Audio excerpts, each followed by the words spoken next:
Hello, good evening everyone. I'm Nitin. I'll be your host for today's webinar.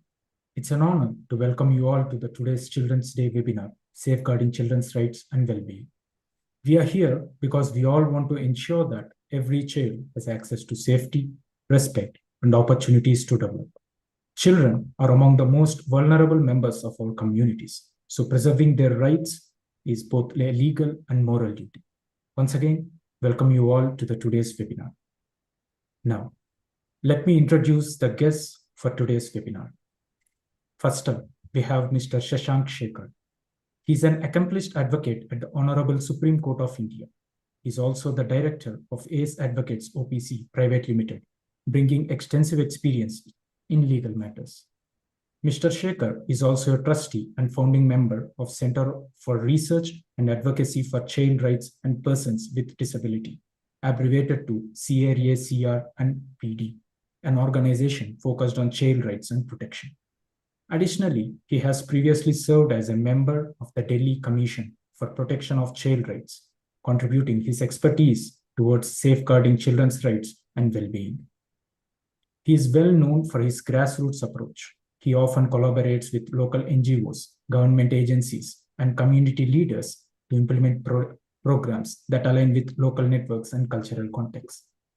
His work has made a positive impact on the lives of many, and he is respected for his dedication, humility, and hands-on involvement in the field. It's an honor to have you on the webinar, sir. Welcome. Thank you. Thanks a lot. Thank you, sir. Our next guest is Ms. Pooja Marwaha. She is the Chief Executive Officer at Child Rights for You, CRY in short, where she started as a regional director in 1994. It is an Indian NGO dedicated to advocating for children's rights. She has worked extensively in various capacities, helping to shape the growth and impact of CRY on child welfare across India. Under her leadership, CRY has expanded its reach and effectiveness, working on issues like child labor, education, healthcare, and child abuse prevention. Ms. Pooja Marwaha is known for her commitment to social justice and has a background in human resources. Her leadership approach focuses on empowering communities, driving systematic change, and addressing the root causes of child rights violation. It is of immense pleasure to have you as our guest today, madam. Welcome. Thank you. Thank you, madam. And our next guest is Ms. Meenu Pada.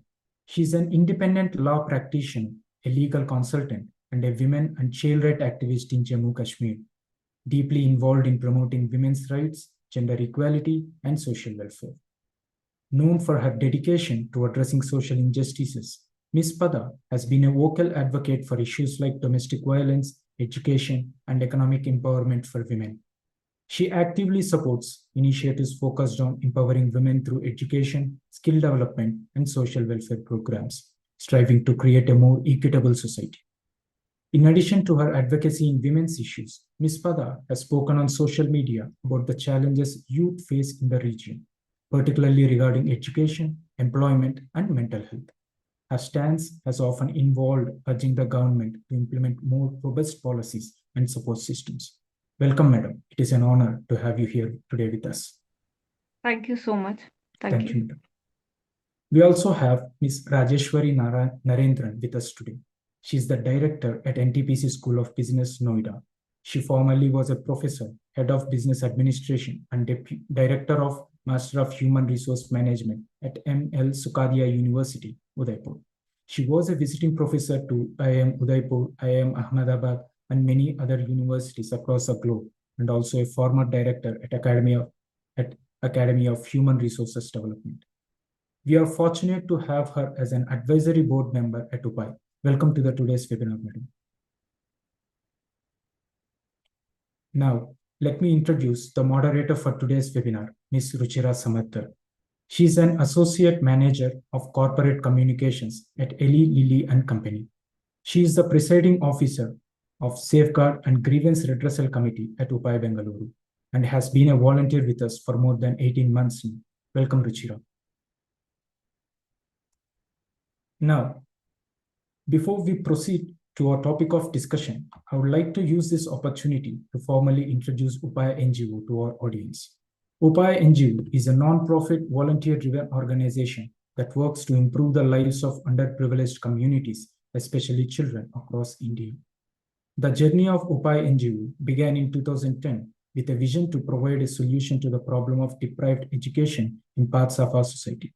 It all started in Kumbari, a small village near Nagpur, Maharashtra, where Mr. Varun Srivastava, along with his two other friends, recognized that children were missing out on their basic right to education.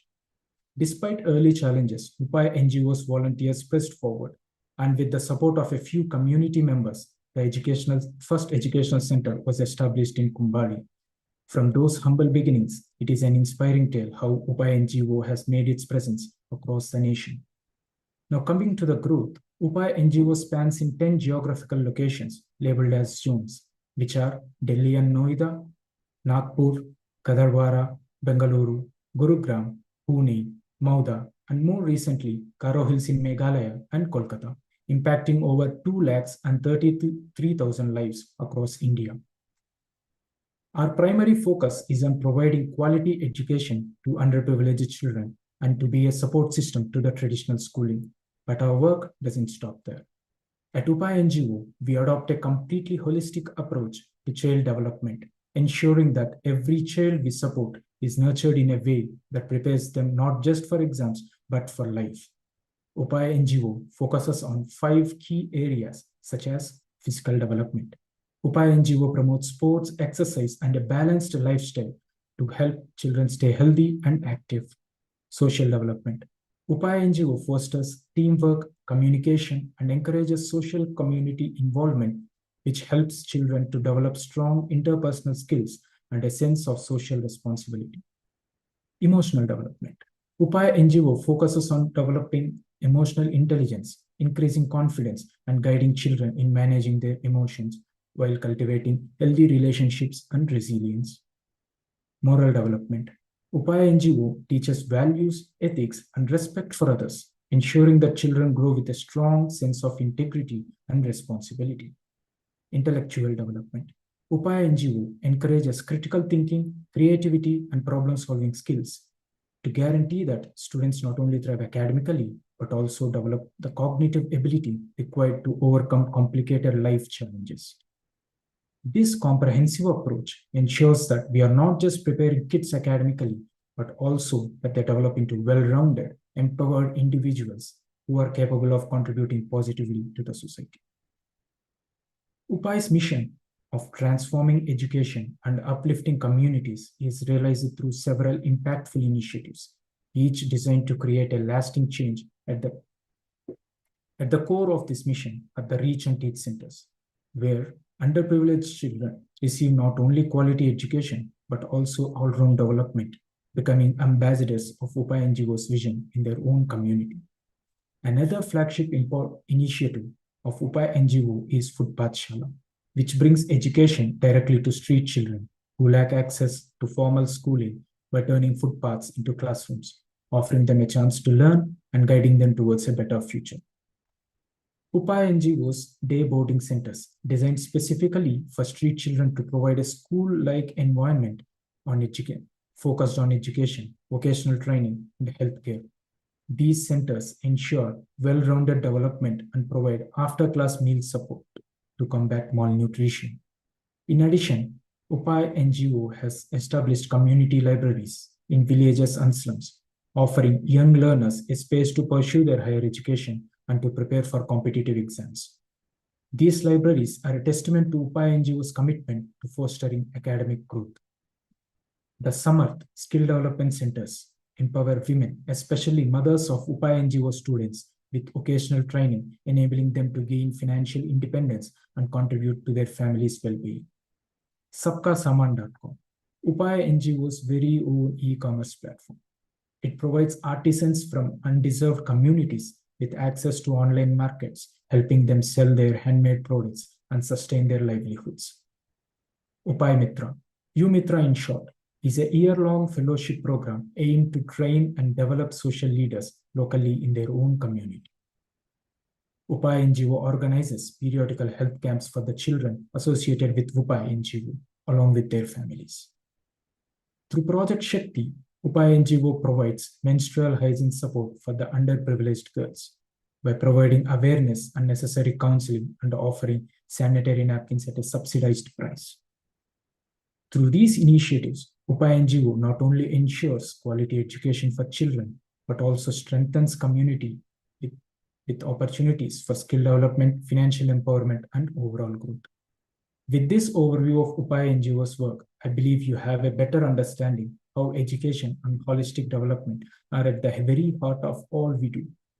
UPAY NGO's initiatives extend beyond academics, aiming to uplift entire communities by empowering children and families to overcome their circumstances. Now, I would request Rajeshwari Madam to deliver the opening note for today's webinar. Well, good evening, namaskar to everyone.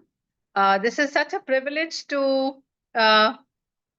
be a part of this wonderful initiative as an advisory board member of UPAY.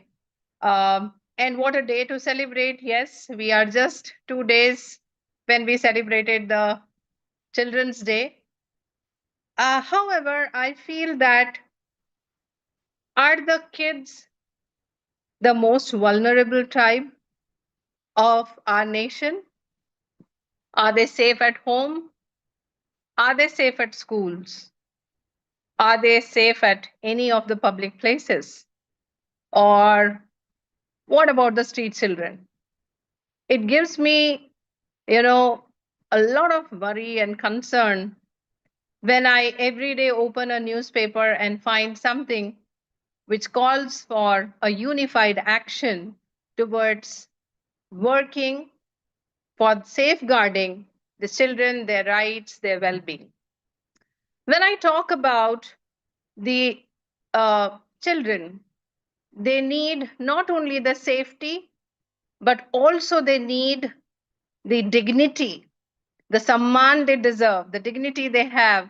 They need to protect. We all need to protect that, but also the opportunity for right kind of growth, for making them in a good citizenship behavioral dynamics. When I also speak about the safety of the children, it does not mean a safety for safety's sake. It does mean physical opportunity for physical growth, the psychological safety, socio-cultural safety, civic rights, and accordingly that safe net that they have, that may have a bigger umbrella that is their legal protection. But also it means that are they capable of identifying themselves as the very important part of the growing society. This is a proud privilege to welcome the esteemed and the very, very wonderful galaxy of eminent people here in this wonderful webinar. We have Shashank Shekharji, who is advocate at the Honorable Supreme Court, Pooja Marwaha, the CEO, my very good friend, CEO of CRY, Meenu Pada, who is again an activist for the women and children's right. We also have Ruchira Samaddar as our moderator, Varun, Snehal, Nitin, everybody who are making this webinar a success. A welcome to each one of you. I don't want to be between the moderator and the esteemed speakers who bring a huge bucket of experience with them. And hence, I take this privilege by the verbal welcome only we can do. I hope that we will have one day a seminar where we will have a physical presence and we can exchange, the welcome in a very different way. However, I also commend the kind of work, the depth of the work that UPAY is doing. UPAY is working for the street children in a very, very different way. The underprivileged children are the focus of UPAY. And we see them when they get converted into very wonderful human beings, good professionals, the twinkle in their eye. And the UPAY's members, when they spread this sparkle and the laughter and the joy and the delight of making them inclusive into the social growth. We feel very, very privileged to be a part of this noble mission. I hope each one of you are going to bring a huge perspective to this webinar. Welcome once again. And I take this opportunity that we will create something today which would definitely give thoughts as well as actions for the future. Thank you so much. Thank you, Varun, for being the karta and sutradhar of this entire mission. And I hand over back the session to Nitin. Thank you so much. Thank you. Thank you, madam. That was a really impactful and a warm welcome indeed to our webinar. Let us now shift our attention to today's main topic of discussion, that is safeguarding children's rights and well-being. I'll hand it over to our moderator, Ms. Ruchira Samuddar, to lead the discussion. Over to you, Ruchira. Thank you, Nitin. Just a quick introduction, everyone. I am Ruchira, and I have been a part of UPAY for more than 1.5 years now, and I am based out of the Bangalore center of UPAY, and I'll be the moderator for today's discussion. Without any further delay, I'll start with the prepared questions that we have for each of the speakers, followed by a section on audience Q&A. My first question for the evening would be to Mr. Shashank. Sir, firstly, welcome to the webinar once again on behalf of UPAY. As a part of your introduction, we saw that throughout your legal career, you have been very focused on the area of children's rights and advocacy. You founded an organization which is dedicated to children's rights, advocating for children's rights. And you've also worked as a member of Delhi Commission to protect children's rights. So what has been your inspiration in focusing so much of your time and efforts on this particular area of children's rights in your legal career? And how has this experience shaped your perspective over the years? Thank you. Thank you, Ruchira. Thank you, Rajeshwari. Thank you, Warren. And all my esteemed friends present over here. And I also echo the thanks to UPAY for giving me this opportunity to talk to you all. Now, starting with my career, I started my career from the corporate, working in the secretarial department of a company. But I was not satisfied by my working conditions and everything related to my work. So I decided to join advocacy. And I started my advocacy from Patna High Court. So as far as I remember, in the year 2002, perhaps, I had a case. This case was related to an incidence of kidnapping. A child was apprehended from a building, from a house, where a person who was being kidnapped was kept. The child was apprehended, taken away, kept in the institutional care. Accused who were the kidnappers were granted the bail, and the child is still languished in the institution.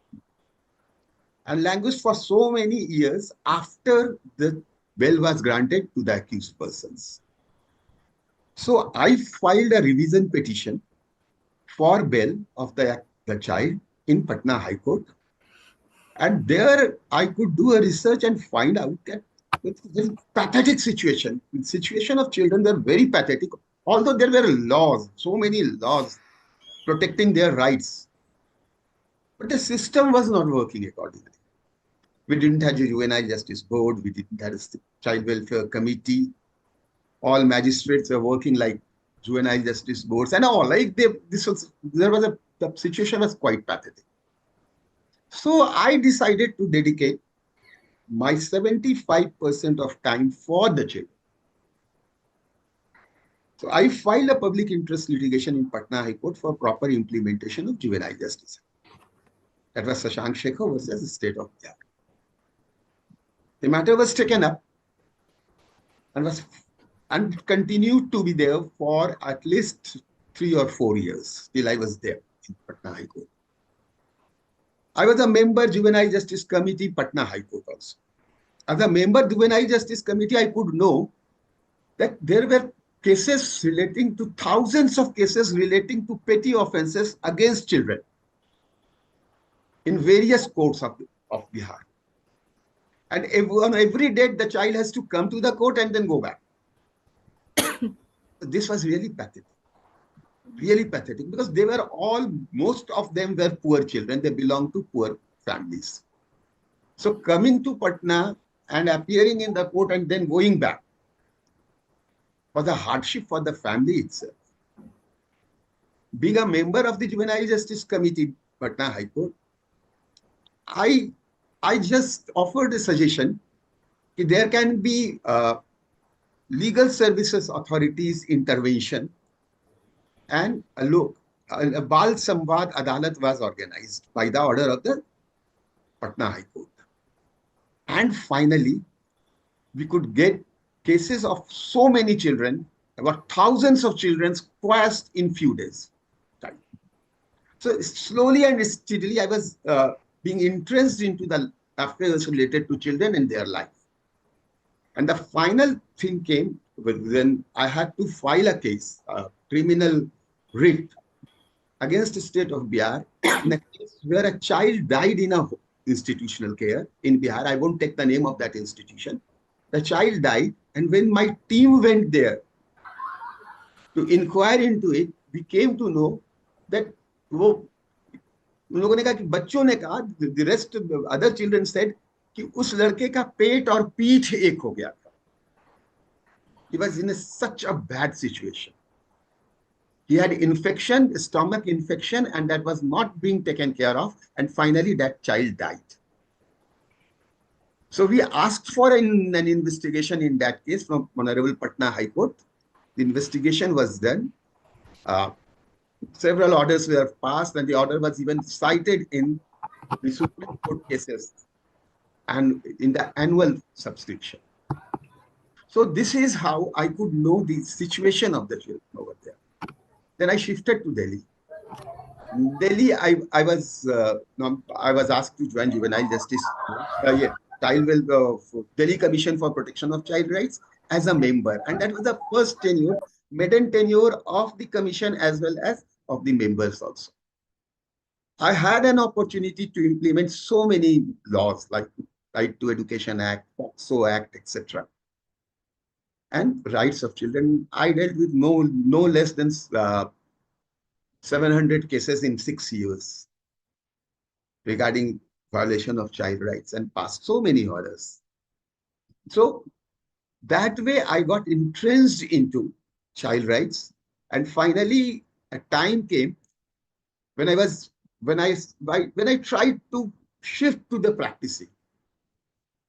But that didn't give me that satisfaction, because any day if I don't talk of Juvenile Justice Act or I don't talk of child, I felt like I've been missing something. So child rights became a part of my life, a part of my personality. And then I decided that I will go for it all out. And you know, it is not only me, but my family also. Even my family, my children, my wife, they grew an association for the children.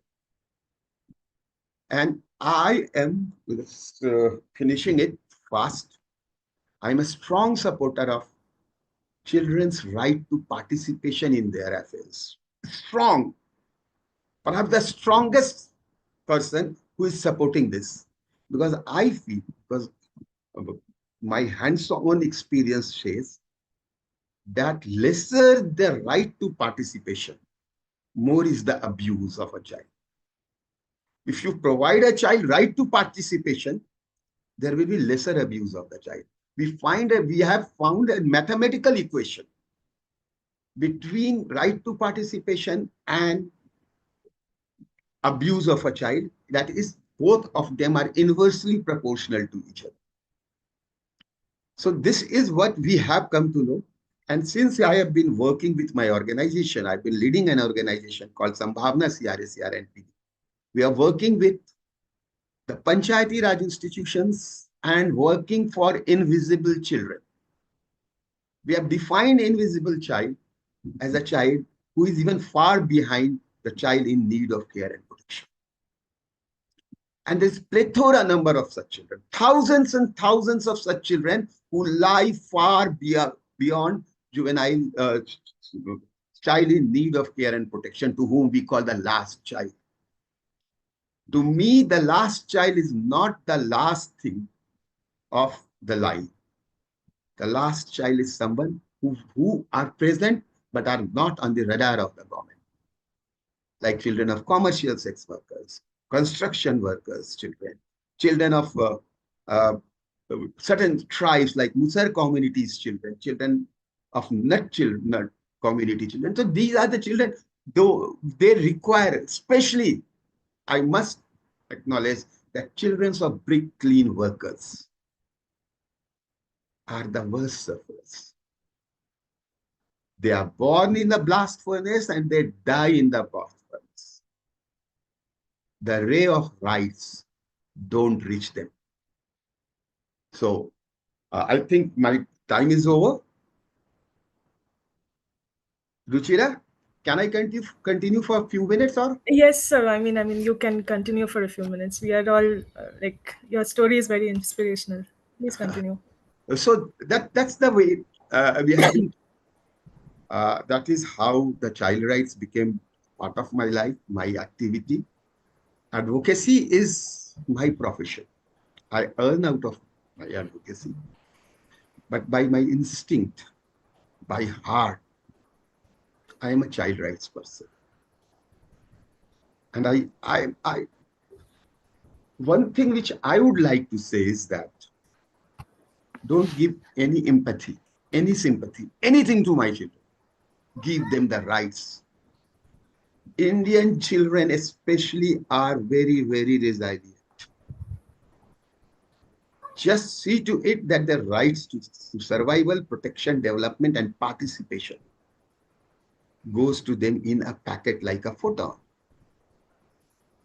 Because if any of the four rights is being deprived to a child, the whole spectrum of child rights gets disturbed.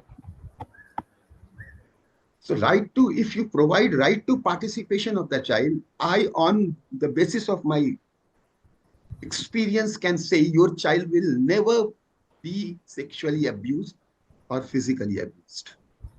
The child will never be trafficked and child will never go missing. Just give an hour to your child every day at a fixed time. Many problems related to your children will be solved. Listen to your child. Listen carefully. Even if the child talks a nonsense, listen to it. Because the child wants to convey something to you. And it depends upon your sensitivity. How do you catch it? How do you think it? How do you feel it? So this is all I would like to say. All those who have been participating here, all my friends, those who have been participating in this webinar, please be realistic and true to your child. और अपने expectation को कभी बच्चे पे मत थोपिए. I didn't get 80%, so my child should get 90%. Don't ever do that. Your child is a child and has got all potentiality. Try to find out the potentiality of the child. Last but not least, our children are present of our country. Not only the future, they are the present of the country as well as the future of the country. As well as you nurture today, as well as you nurture to your child, there will be brighter rays of hope in the country. Thank you. Thanks a lot. It's a very inspirational story. So thank you for sharing with us, and very similar motivations for all of us at UPAY also for doing what we do. So thank you for sharing about your journey. My next question is for Pooja ma'am. Pooja ma'am, welcome to the webinar once again. And as a CEO of Child Rights and You, I mean, this organization has been at India's forefront organizations for advocating for child rights. And I personally have so many friends and colleagues who have volunteered or been associated with CRY for several years, and they have described the experience as very, very fulfilling. So, could you please take us back to the beginning? I mean, what motivated you to dedicate your entire life and entire career to establishing an organization like this and for championing the rights and well being of children? Thank you. Ruchira, Shashank, you just blown me off my feet. It's so wonderful to hear such an impassioned declaration for children's rights rather than a declaration for, we must feel sorry for them or, sympathy or empathy. What they really need, I think, is to recognize that they are human beings with rights, and we owe it to them to recognize that power. You know, just to correct you, I'm not the founder of CRY. Founder of CRY was a young purser in 1979 called Ripan Kapoor. I joined the organization in 94 and had the great fortune to lead it for the last 10 to 14 years. You know, what really brings me to this work is something that is very powerful to me about CRY's mission, which is it's about child rights and you. And one of my favorite quotations is by Mandela, where he said, "There can be no keener revelation of a society's soul than the way in which it treats its children." And that is one thing I think that has driven me and probably so many of you to do the work that we are doing. Because we don't in our country treat our children well.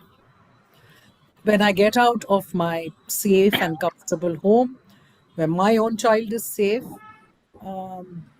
I see children from whether it is begging or it is doing work that is just not suited for them. I see them being used as substitutes for adults.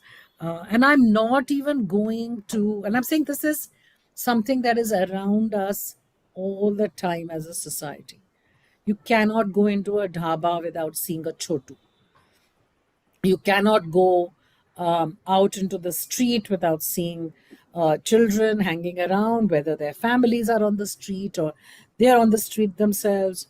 You cannot go anywhere and you cannot touch any industry in this country and not find children somewhere in its labor chain. And that is something that is fundamentally wrong with us, right? Because children rights can only be protected if we as adults and society become their duty bearer, right? We say it is our job to protect and ensure that this child gets an education, is healthy, and just gets the right to have life and liberty. For me personally, and I think for CRY, that is what's really important. We feel that it is not just about ensuring that, for example, as Shashank will tell you, there are laws in place. Of course, there are laws. We have got a lot of progress on laws. We've got some regress also. So we've got positive laws like POSCO, first the juvenile justice, and that became the POSCO, and now it is the ICPS. There is so much written about how children need to be protected. There are institutions in place at village level, in schools, at every level, right? But are these working? Are they even funded or resourced enough? They are not. So you can say that there needs to be, for example, a child protection committee that looks out for all the most vulnerable children in its village. But if there is no committee, doesn't work, nobody knows, I'm a member, then there is no point in having it. And then you discover there is not even a budget for it. So if there is no money put are we going to protect our children? So the context of child rights really is for us to, as I said, I'm going back to the fact that if we are to look at human rights and we are to look at child rights, all children are citizens, all of them have the right to have a life, lead a life which fulfills their requirements and their needs, right? We have seen in our experience that these can vary, these violations can vary at many, many levels. And I want to talk a little bit about that, is what I've seen in CRY, right? The violation is, it's so heinous where it comes to that invisible child of a sex worker who is sent under the bed when her mother has to entertain a client. It ranges from there to it ranges we don't listen to, who we, run around saying that it's okay. अरे 2-4 लगाओगे नहीं तो बच्चा ठीक कैसे होगा? Right? The casual violence that is visited on children in everyday life. So, like I said, there is a huge spectrum of protection. So, to protect your child starts with acknowledging that she is a citizen. She needs to speak up. We need to listen to her. That children have amazing evolving capacities. Yeah, I'm not saying that a 5-year-old child can decide whether they have to get married or not. But at different levels, if we ensure that children get the freedom they need, you will find amazing things. Like in our work, we have seen, and Shashank sparked that thought off, is Ma'am, we... if I can interrupt you just for one Yes. second. So in our upcoming questions, we'll dive into the details of child rights in youth. So in the interest of time, if I can just move the introduction question to Meenu ma'am for now. We'll come back to this. We'll come back to this, all your work and experience in the later sections of the questions. For now, if you may allow me, I will ask Meenu ma'am the following question. Is that okay? Sure. Okay.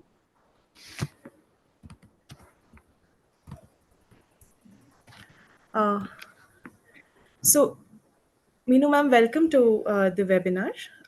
We want to ask you a little bit about your journey and what inspired you to become an advocate and activist for the child protection and rights. Okay, first of all, thank you so much. I mean, co-member आपने मुझे speaker बनाया है with the eminent personality like Pooja ma'am and Shashank sir. So it really means a lot. So first of all, thank you so much to UPAY. So my journey as an advocate and activist for child protection and right is deeply rooted in my upbringing and experiences. I'm from rural area, district Udhampur of Jammu and Kashmir, and I witnessed challenges faced by children there firsthand. In the rural areas or in the Pahari regions like J&K, cases of child abuse often go unreported. This happens for two main reasons. First is a lack of awareness among both children and adults about what constitutes abuse. They are not aware. What is a good touch? What is a bad touch? That is a main problem. And how to seek help. They are not aware about district legal service authority, where to report the crime, if something has happened to, whether we should report it or not. And second is the social stigma attached to it, to reporting such cases, especially when the perpetrators are known to the family, because we have witnessed that in so many cases like child abuse, most of the times the perpetrator are the known persons. So growing up, I saw how these issues were swept away under the rug, leaving children to suffer in silence.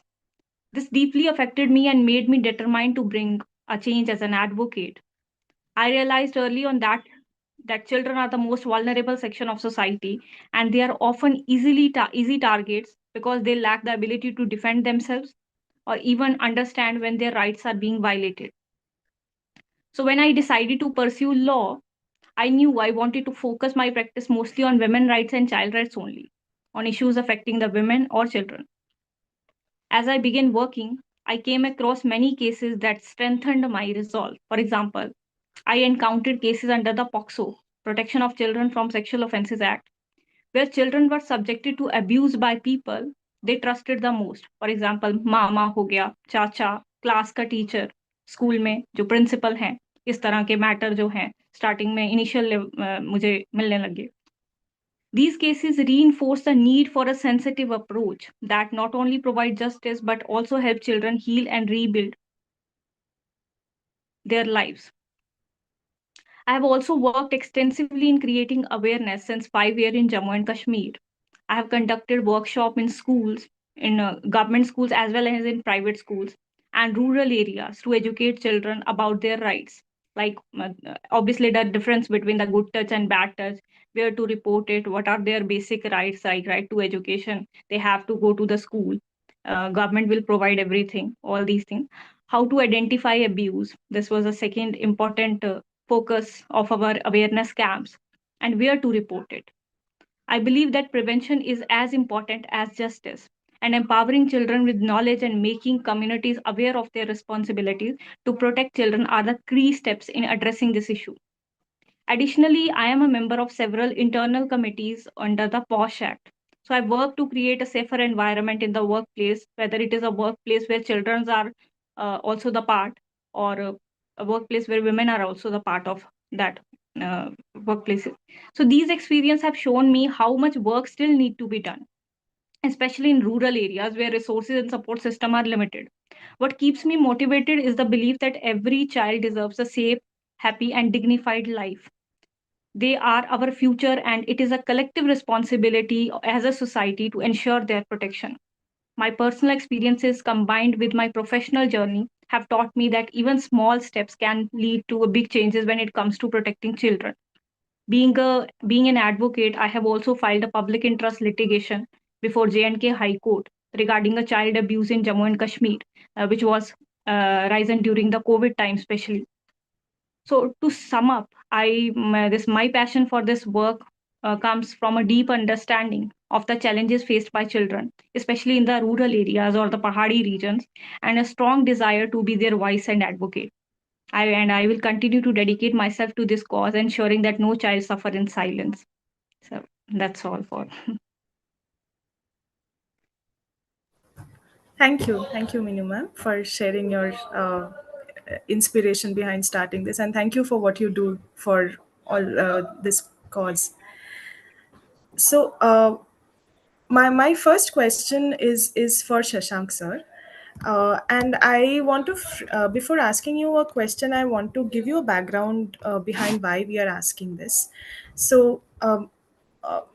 I am a part of the Bangalore Center of UPAY, and a couple of months ago, we had a case here where a teacher in one of our centers noticed a child जिसके हाथ and पैर में खून के निशान थे. Like the child was beaten up so badly that there these marks on her hands and legs, and there were blood stains.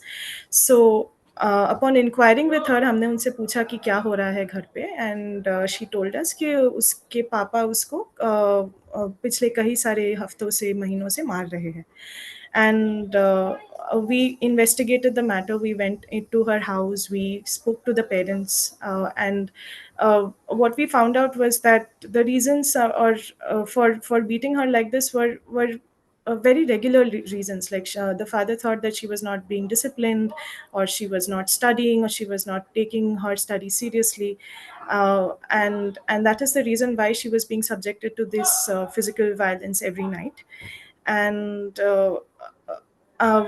we intervened. We spoke to the father. We UPAI teachers counseled them and the child, and thankfully, I mean, the father agreed that it was a mistake on his part, and he also told us that it will not be repeated. We have been keeping tabs on the children, on the child since then, and it has not repeated, thankfully.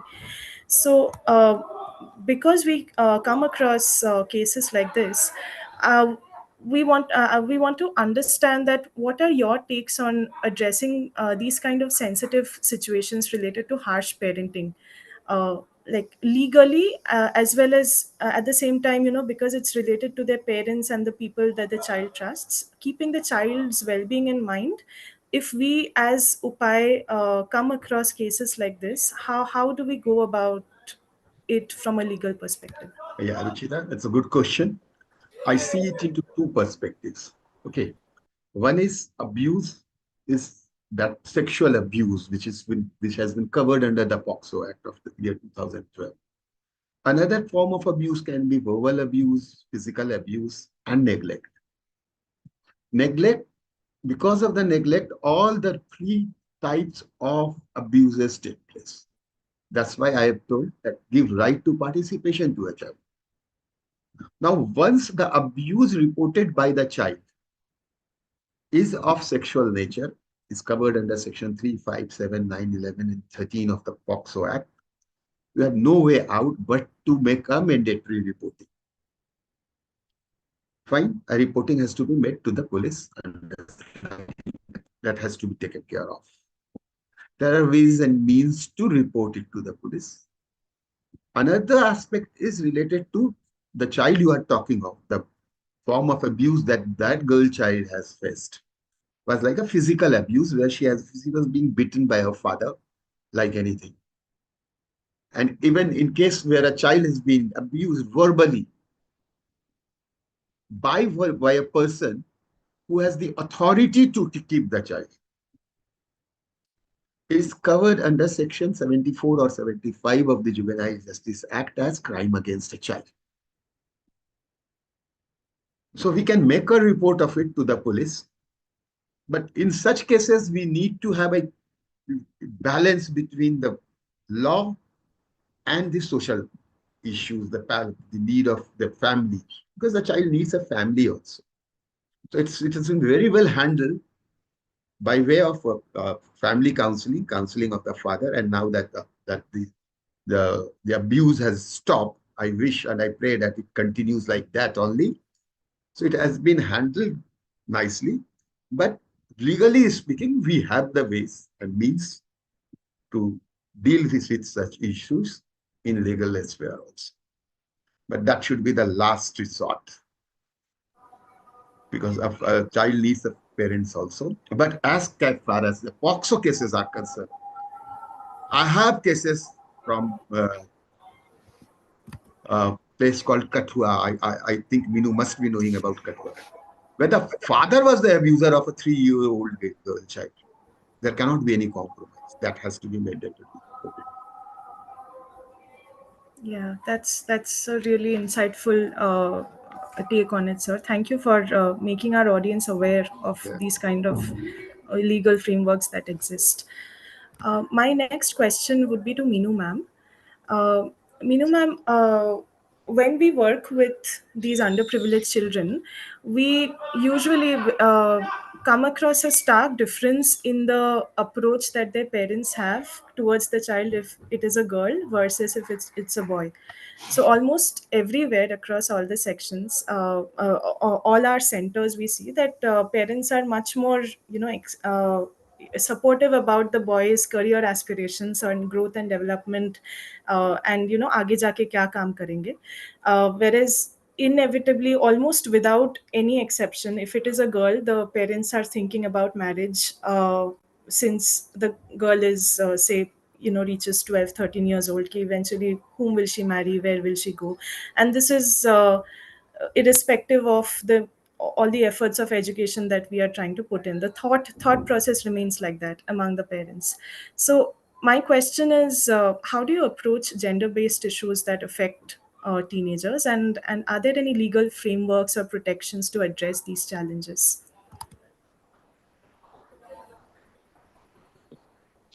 Okay.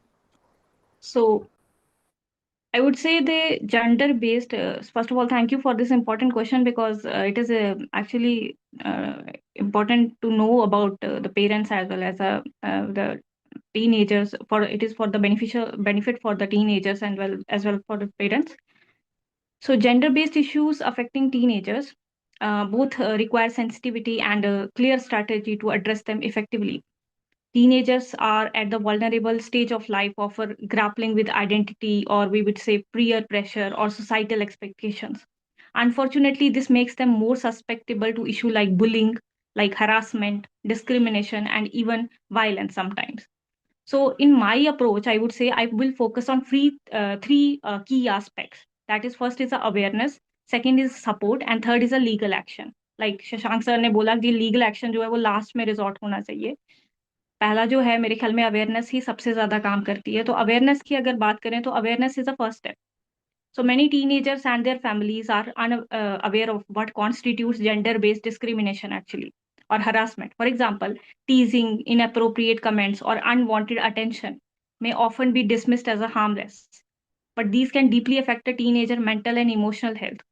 So I conducted some workshop and sessions in school and colleges to educate children about the gender equality, about their legal rights, and how to recognize and report such issues. तो मेरे ख्याल में awareness is a key. Awareness होगी तभी आगे बच्चे जो हैं वो माँ बाप को खुल के बता पाएंगे, और जो पेरेंट्स भी हैं वो आगे एक्शन ले पाएंगे, क्योंकि वो इसको कोई वो हार्मलेस कंसीडर करते हैं. Bully is a normal thing, but ये नहीं पता कि मेंटल ट्रॉमा लाइफ टाइम का हो सकता है अगर वो उस लेवल तक पहुंच जाए तो. Second is a support system. So teenagers often hesitate to speak up because of their fear, stigma, or lack of trust in adults. My approach involves creating safe spaces where they will feel comfortable sharing their problem. Like family में ही ऐसा environment हो कि या तो एक parent के साथ या sibling के साथ they can tell everything, जो भी पूरे दिन में हुआ है या कुछ ऐसा हुआ है तो वो comfortably एक family member को तो at least सब कुछ बता पाए. इतना एक ऐसा environment होना चाहिए. This could be through counseling session also, or collaboration with the school authorities, or working with NGO that specialize in child and adolescent care like CRY. So इस तरह की जो support system है that will also play an important role. Last is the legal action and frameworks. So when it comes to legal protection, India has several laws to address gender-based issues affecting teenagers. First is, of course, the POCSO, the strongest piece of legislation, the Protection of Children from Sexual Offences Act. So this law is crucial for protecting minors from sexual abuse and harassment, and it covers with boys and girls under the 18 years of age and ensures strict punishment to offenders. So irrespective of any gender, this act applies to every person who is below the age of 18. Second is the Juvenile Justice Care and Protection of Children Act 2015.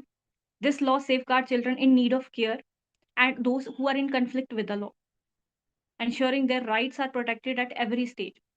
Third is, of course, the Indian Penal Code. Earlier it was IPC, now it is BNS. So provision like earlier it was 354, which dealt with the assault or criminal force to outrage the modesty of women, and 509 earlier IPC में था, that talks about the insulting modesty. These are commonly used to address gender-based harassment. Prohibition of Children Marriage Act 2006. This law is also vital in preventing early and forced marriages, जो आप देखेंगे कि UP में, राजस्थान में या बिहार के कुछ parts में, इवन JNK में भी कुछ जो बिल्कुल फार फ्लंग एरियाज है वहां पर होती है चाइल्ड मैरिजेस, अभी भी परफॉर्म की जाती हैं.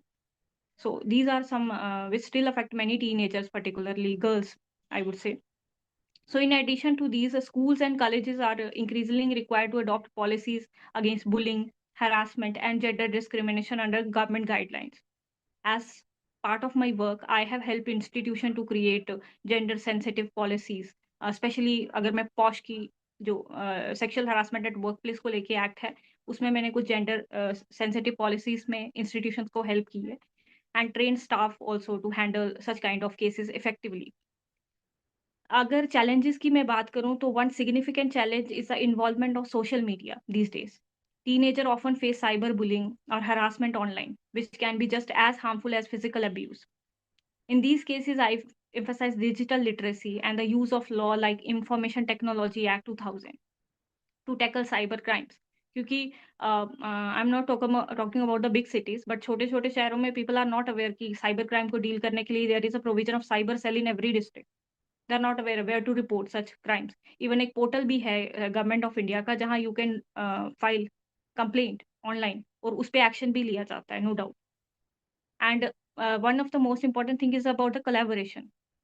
Addressing gender-based issue require collaboration also. So I work also closely with the parents, teachers, and community leader to build a support system for teenagers. For example, training parents to listen without judgment. अगर बच्चा खुल के बता ही नहीं पाएगा तो आप कैसे जानोगे कि उसकी लाइफ में चल क्या रहा है. and teaching teachers to recognize sign of harassment can go a long way in helping teenager feel safe. मैंने जो पब्लिक इंटरेस्ट लिटिगेशन फाइल की है उसमें भी I have suggested some 9 to 10 recommendation to the J&K high court that it must be implemented by the government. तो उसमें एक यही चीज़ है कि बच्चे जो हैं वो पेरेंट्स के साथ जो है खुल के बता पाएँ कि टीचर्स के साथ बता पाएँ व्हाट हैज़ हैपेंड कि पॉश कमेटी में अगर हम आईसी बनाते हैं, इंटरनल कंप्लेंट्स कमेटी बनाते हैं हर एक वर्क प्लेस में, वो तो फिर भी मेजर हैं. They can report it even before they can approach the police station as well. But मुझे लगता है कि पॉक्सो में भी there must be a committee in every school. School level पे एक कमिटी होनी चाहिए सो दैट एक डेटरेंट इफेक्ट भी रहता है और बच्चे को ये भी रहेगा देयर इज़ अ कमिटी जहाँ पे अगर कुछ ऐसा-वैसा होता भी है तो we can inform before that committee. So sum up again, my approach is to empower teenagers with the knowledge, provide them with a strong support system, and the use of legal framework to ensure justice and protection. Gender-based issues cannot be solved obviously overnight. So, but with consistent effort and corrective action, we can create a safer and more equitable environment for our teenager to grow and thrive. Yes. Thank you, ma'am, for that very elaborate and answer with concise examples of what can be done. Thank you for your answer. My next question is for Pooja, ma'am. Pooja ma'am, firstly, I am sorry for cutting you off when you were speaking about CRY. I know, like, we are very passionate about our work. So, based on all of your experience, now you can, give us an insight into what can be done through this following answer. So, my question to you is, how can, because UPAY also works with children on a volunteer basis, similar to CRY. So, how can parents, educators, and social workers like us create safe spaces that encourage children to speak up about things if they, like, for example, if they are facing abuse or anything that they are going through, and to seek support? How can we create those safe spaces, both in terms of say having policies in place, and in terms of just having a personal connect or other Absolutely. features? So there are two parts to this, right? So one is, of course, the experience is that, and I'm hearing speaker after speaker talking about giving children the ability and the voice to be able to recognize, first of all, that do I, as a girl, even recognize that this is discrimination, or I take it for granted that मेरे को तो घर रख दिया जाएगा to look after the child, and my brother will go to school, right? So the first thing that really we should work with wherever we work with young people is to work on what we call creating agency work, creating agency for them.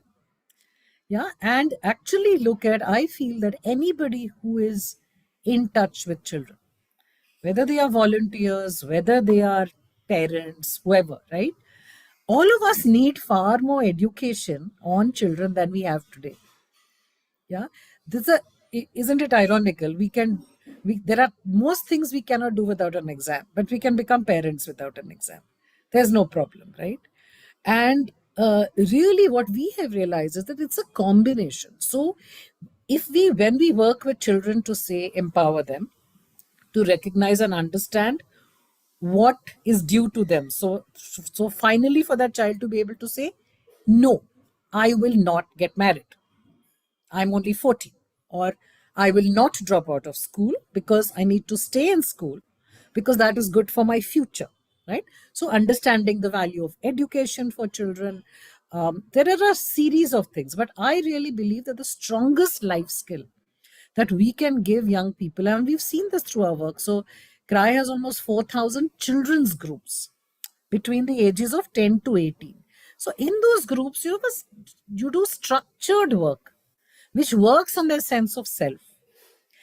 Do I deserve आप लोग तो you are working with children who, in our experience, their entire sense of self is taken away because they are street children.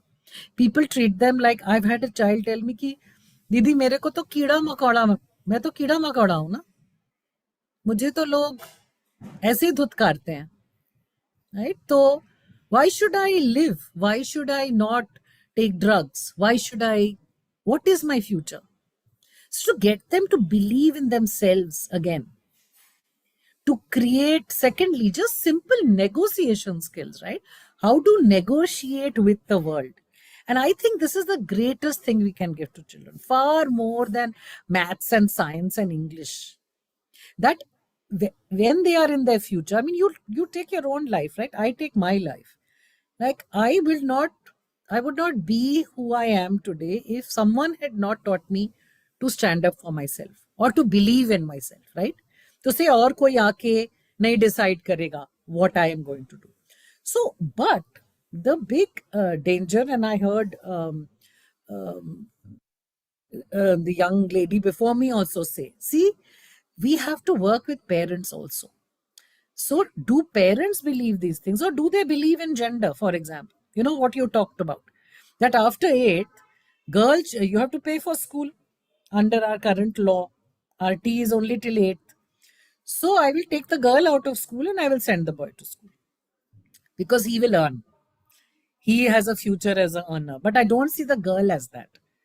I see her as some paraya dhan. I see her as she's going to go away to somebody else's house. Why should I invest?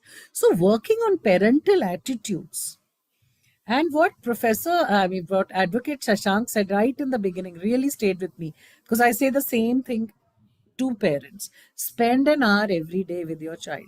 Even if it's not an hour, even if it is half an hour, create spaces for safety. Now you as volunteers, I, as a child rights activist, we are doing this for these children. They didn't ask us to do, no. So we have to sign on, right? We declared ourselves we are working for children. So we really have to be very, very careful about child protection policies. So there have to be policies put in place in every space where children are there. That's when they will feel safe. That's when they will know, if I say this, it's not that these people are going to rush off and tell my parents and I will get punished, for example. Or it is on us to not use their pictures without their permission. Simple thing like that. I have seen sometimes advocates, people get so passionate that they feel, oh, I should show how miserable the child is. But you are violating her dignity, right? Or we tell children, I've seen many organizations tell children, oh, so and so is sponsoring you, you should write a letter thanking. No, nobody is doing that child a favor. It was her right, right? You are only restoring what was already hers. She's not supposed to be grateful. So child protection policies have to be sensitive to the childness of children. Like children are today, we're not just saying, oh, we are molding the citizens of tomorrow. I feel very upset and disturbed when I hear people saying, oh, we should educate these street children so that they don't become criminals. Sorry, they are children. They need to be protected and loved, and they need to feel safe only because they are children, not because tomorrow what will happen. Right? Of course, it's towards investment, and it's only when they are safe, they are happy, they are educated, that they will become whole people. But therefore, the focus has to be, like I said, once again, what are the policies you put in place? How strict and how jihadi are you on their behalf? To say, no, you may be a donor, but I will not give you the identity of the child. I will not give you the picture of the child, right? Because my child may have run away from an abusive situation. You may take that. I've seen that example happen to us and cry 20 years back. We put that picture up thinking, it's a story everybody should know, without realizing, oh, this child is safe now. She's in one of our homes. But somebody saw and said, oh, this is our child, and came to try and claim the child. And the child had actually run away from abuse, never wanted to go back. So I think all of this is to be safe. And the other thing that you have to do is we have to be aware of the laws of the country. Under POCSO, if you don't report abuse, it is illegal. Using the identity of a child who was trafficked even for labor is illegal. So our child protection policies need to be very, very clear about that, to not utilize their vulnerability, to not utilize their what they need. A friend of mine, mentor of mine also says, he says that children are like, they are like the sand on a beach. Even the slightest heavy step will leave an impression. So be very careful of how you work with them. Be very careful of what you say. Be very careful of saying, oh, tum to bahut duffer ho. I mean, that child is going to carry it for life. So I think it applies to all children, not just underprivileged.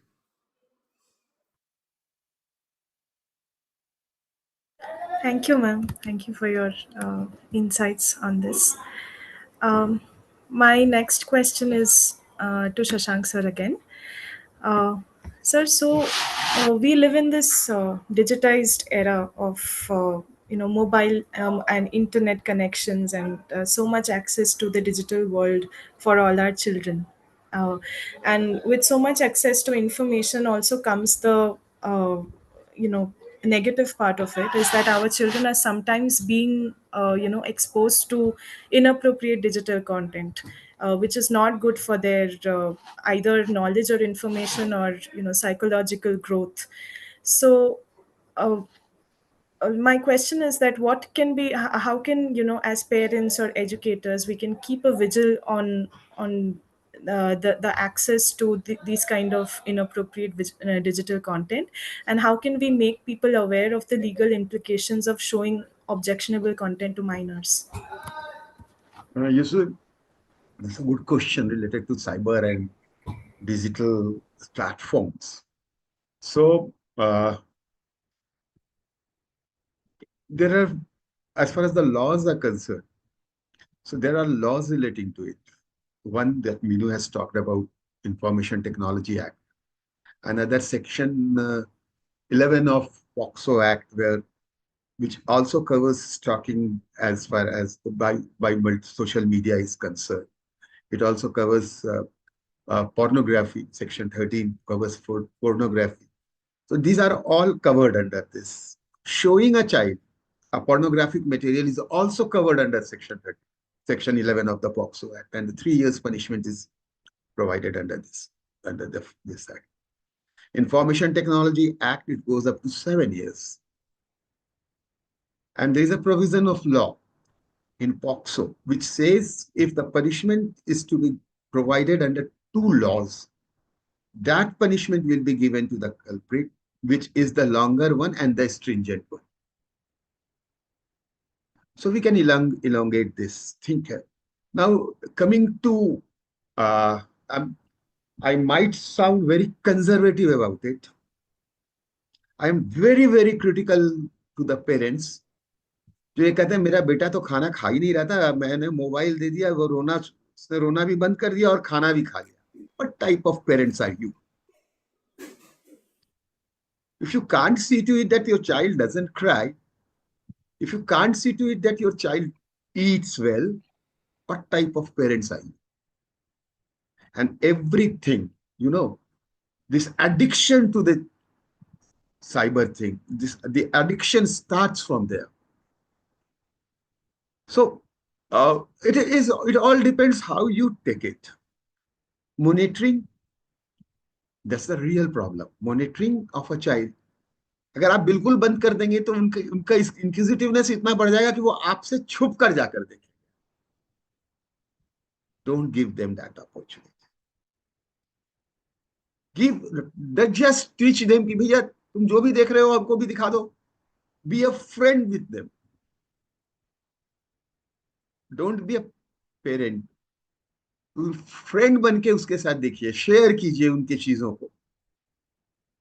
Then you will be able to know कि आपका बच्चा क्या देख रहा है. And what steps are to be taken. हम लोग India में तो अभी दिखा रहे हैं. अभी a few days back Australia they have banned social media for children. The children there in Australia cannot use social media. There are things, very many things. आपका बच्चा बहुत अच्छी चीज देख रहा है, एडुकेशन का मटेरियल देखता है, अचानक फ्लैश करता है कोई पोर्नोग्राफिक मटेरियल, कोई pornographic site. So these are the things which you need to monitor. Don't ever stop the child. Let the child know what is right, what is wrong. If I can संस्कार बना देना. if I can add, Shashank, it's also the studies that we are doing. We are seeing that it's also India has become such a huge source for cyber trafficking, Yeah. source of child porn. So it's not just about exposing, but it's what they're getting exposed to. Exposed to. You know, You and see, what they're being recruited into without realizing it. If time permits, I can cite a recent experience of mine. My car was there for maintenance. So I sat there in the workshop. A lady came along with her small girl, pretty child, 3 to 5, 4 years old. And I was going through my uh, files there on my mobile because I had to wait there for a while. उस बच्ची ने कहा मैं भी देखूंगी. Then I searched some of the videos I had regarding with respect to my organization. जहाँ हम बच्चों के साथ खेल रहे थे, बच्चों के साथ बात कर रहे थे, बच्चों को पढ़ा रहे थे. So I showed it. Thereafter I got up. वो बच्ची फिर किसी दूसरे के पास गई. उससे कहा कि हम भी तुम्हारे साथ भी हम मोबाइल देखेंगे. And the mother was very happy. So I told her कि भाई देखिए just forgive me, but I can't tolerate it anymore. ये जो आपने अपनी बच्ची को छूट दे दिया. Anybody can show anything on the mobile to a child. आप क्या कर रही हैं? How are you monitoring? The mother was intelligent enough. तुरंत अपनी बच्ची को अपने साथ लेकर चली गई वर्कशॉप में अंदर. She didn't leave her anywhere. So this is how things develop. आज उस बच्ची को हम पे भरोसा था तो ठीक चल गया. किसी और दूसरे पे भरोसा होता तो शायद ना भी चले. Everybody is not as good. तो ये वो सारी चीजें जो बच्चों को सिखानी होगी. What is right, what is wrong? They need to know. And then let them decide कि उनको क्या देखना चाहिए, क्या उनके अनुसार सही है, क्या उनके अनुसार गलत है. Because it is their prerogative. Never stop it. नहीं तो बैकफायर करेगा. Take it for granted from me. जो आप कहेंगे नहीं करो, बच्चा वही करेगा. और जब आप मॉनिटर्ड कंडीशन में बच्चे से कुछ कराएंगे तो बच्चे को ये लगेगा that's part of life, that's the way the things are being. Just develop that sense. Thank you. Thank you, sir. My next question is for both Pooja ma'am and Meenu ma'am.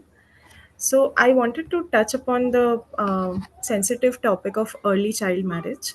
When we work, especially in the North Indian communities like our Delhi centers, we see that child marriage is very, very common and rampant there. And we have tried a lot of measures to counsel the parent, to talk to the families, to even tell them that we are going to complain about you, so that fear based approach also. But nothing seems to work against bringing a mass change in the mentality when it comes to child marriage in those kind of communities. So we wanted to understand that are there any approaches to sensitize the parents about these implications, legal, physical and moral, that comes with it? Why don't you start with the legal? I think that's a good. Yeah, Meenu ma'am can go ahead. Sure, ma'am. Thank you so much. Okay, so child marriage की अगर बात करूं, being northern India, most northern states से मैं J&K से आती हूँ, और what I have observed कि जब child marriage होती है तो mostly जो parents हैं they are not aware कि चलो करवा देते हैं. वहाँ पे इनफैक्ट पुलिस ऑफिसर्स को भी पता होता है, जो नियरेस्ट थाना होता है, वहाँ पर भी दे आर अवेयर कि चाइल्ड मैरिज हो रही है गाँव में, क्योंकि गाँव में इट इज़ नॉट वो कि आपके वहाँ पे गाँव में चाइल्ड मैरिज हो रही है और आपको पता नहीं है, पूरे गाँव को ऑलमोस्ट पता होता है. बट वो क्या करते हैं कि वो उस चीज़ को बहुत ही लाइट तरह से दिखाते हैं, और पुलिस वालों को इन्फॉर्म होता भी है, तब भी दे won't take action, they will not take action against that person. मेरे ख्याल में यहाँ पे एक डेटरेंट इफेक्ट डालने की जरूरत भी है. चाइल्ड मैरिज प्रोहिबिशन एक्ट में ये क्लियरली बताया गया है कि आप चाइल्ड मैरिज जो करते हैं वो इलीगल है, आप नहीं कर सकते, that will be considered as a null and void.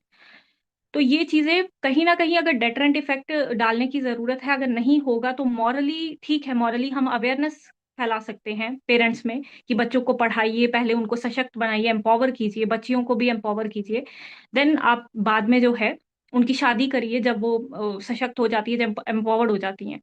लेकिन एक टाइम में कहीं ना कहीं लॉ की भी जरूरत पड़ती है, जहां पे लोग जो है वो सिर्फ मॉरल वैल्यू से काम नहीं चलता है, वहां पे एक डेटरेंट इफेक्ट डालने की जरूरत है, जहां उनको क्लियरली बताया जाए. और ऐसे एरिंग ऑफिसर जो कि ये जानते हुए कि with in their jurisdiction child marriage is performing, तो उस एरिंग ऑफिसर पे भी मुझे लगता है कि स्ट्रिक्ट एक्शन होना चाहिए, so that he will learn a lesson कि अगर मेरी जुरिस्डिक्शन में कोई चाइल्ड मैरिज होती है और मैंने नहीं एक्शन लिया, तो strict action can be taken against me as well. So मुझे लगता है कि ये चीजों से हम कर्व कर सकते हैं चाइल्ड मैरिजेस को. बाकी I think ma'am is a better person to. Do you have any experience around this, ma'am, from your work at CRY? I may also like to speak on it, huh? Sure. Pooja, ma'am, do you have any experience from CRY around dealing with child marriage? Yeah, sorry, I dropped out. The internet is very weak. So, in terms of approaches, we've had a lot of success with preventing child marriage in a rural space. And one thing I wanted to say is that the troubling part is it is not just rural or it is not just North India, right? We see it in urban now. Increasingly, we've seen a trend. Urban child marriage has gone up because of safety issues. So families feel that, ladki bhag jayegi, or when you're living in the slum, you are exposed, you're going to school, so child marriage has started again.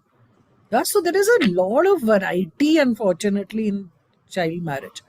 What we found is two things. One is, like you suggested, we have to pull in police, we have to pull in authorities.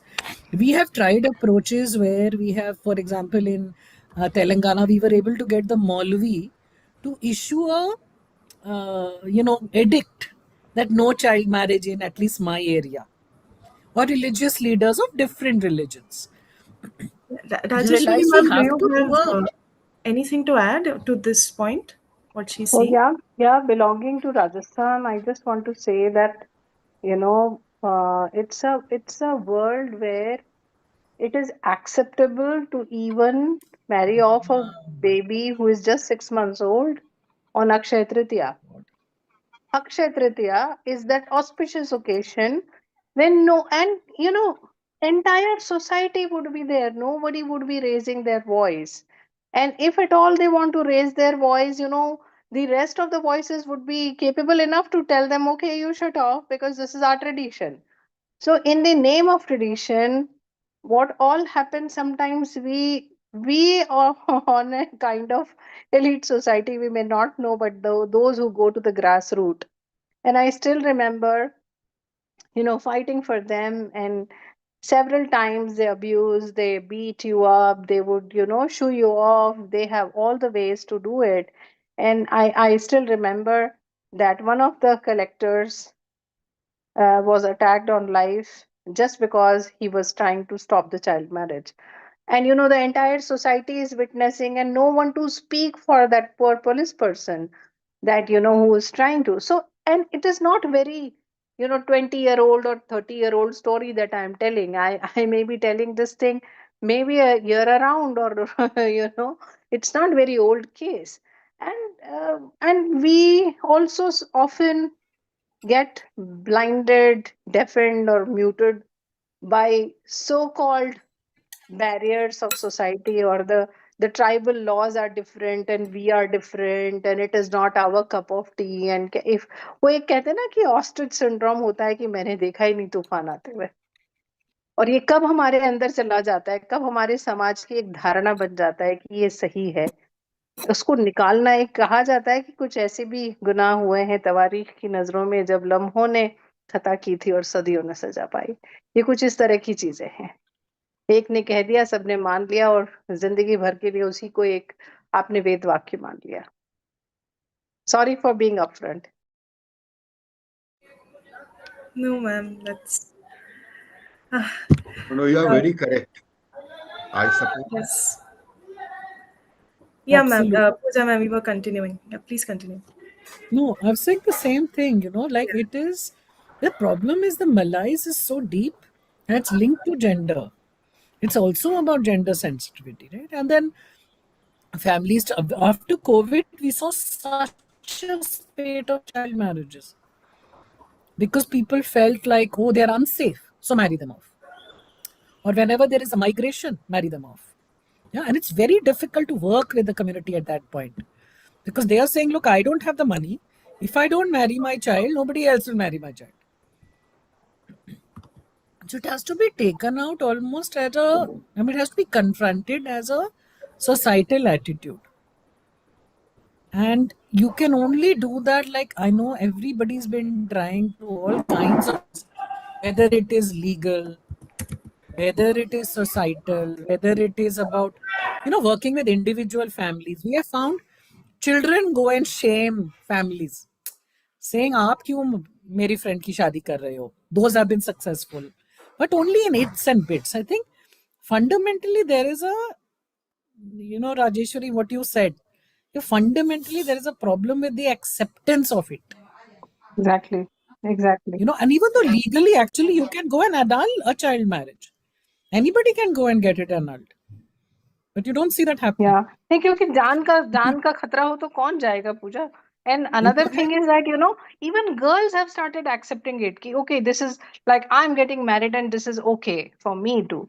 So even if they are Yeah, 8th yeah, of class course. pass, they are 8th class pass, they know that what they are getting into, but still accepting that, nahi, ye to bilkul sahi hai, is where, we have to change that I'm going attitudinal back to part. Shashank's. Yeah, see, you go back to what Shashank said in the beginning. If you have to provide rights to children, we have to accept their voice. We have to work on their sense of agency and participation. And I'm sure they also don't want to leave school and go, right? Most often they're forced. But accept it because everybody accepts it. And if you tell a child enough कि all your friends have got married, मजा आएगा, मिठाई मिलेगी, jewelry मिलेगी. We see it in privileged children, right? I see Delhi full of 19-year-olds getting married in extremely upper class society. It's a tough one, Ruchira. I think, I mean, the discussions can continue. This topic is such that we can have an entire webinar just on this. Anyways, we are moving on to the next question. My next question is for Shashank sir. Sir, this question is also on a very sensitive topic of child sexual abuse. Uh, in many cases, when a child has been abused in the form of sexual abuse, and they come and speak up, ordinary citizens who have limited legal knowledge, they don't know how to assist the child, or they don't know what to do about it. So there are two parts to this question. So if a child comes and speaks up, are there any legal risks in providing help for the person to whom the child is confiding in? And the second part is that is it permissible to record incidents or their aftermath as evidence for authorities to check in later? And how does one deal with it in general?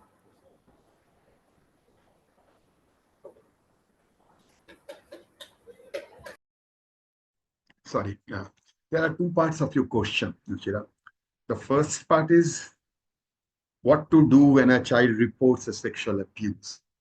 A child can report sexual abuse to the parents.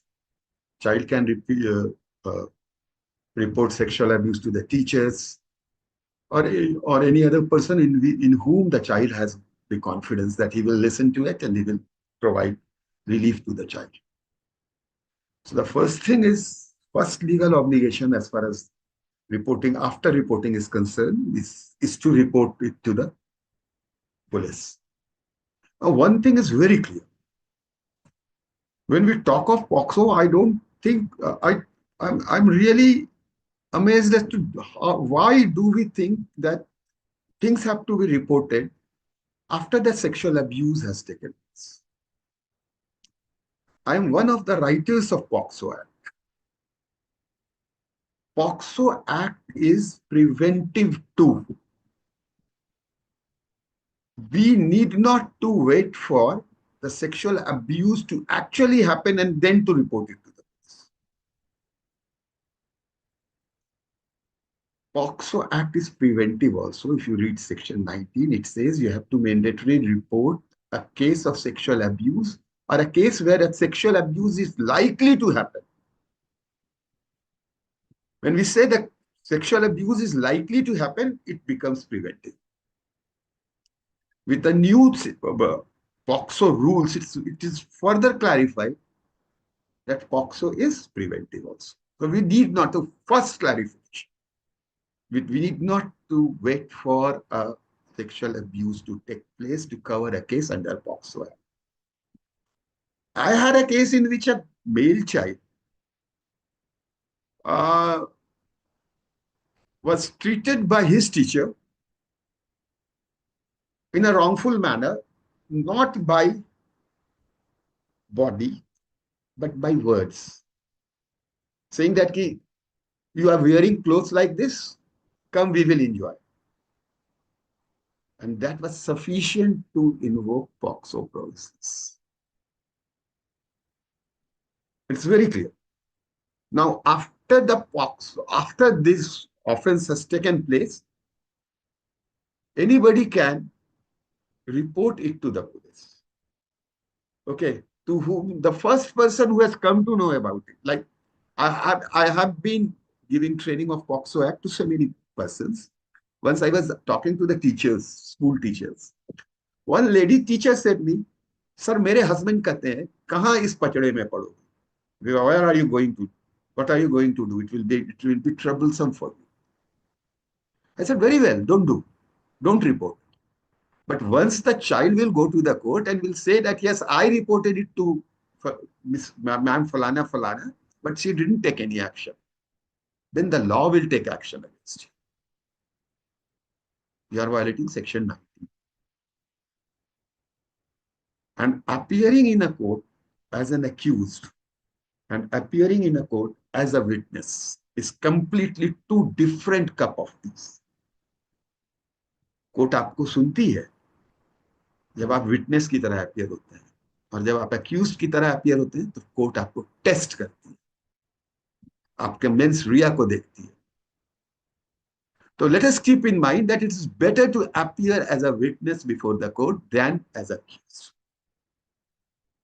Now coming to recording. The event cannot be recorded. Another very important aspect is that the identity of a child who's been sexually abused or is likely to be sexually abused cannot be made public. So yes, other processes which doesn't include the child itself. Recording, it can be done. People do it. But the identity of the child cannot be disclosed.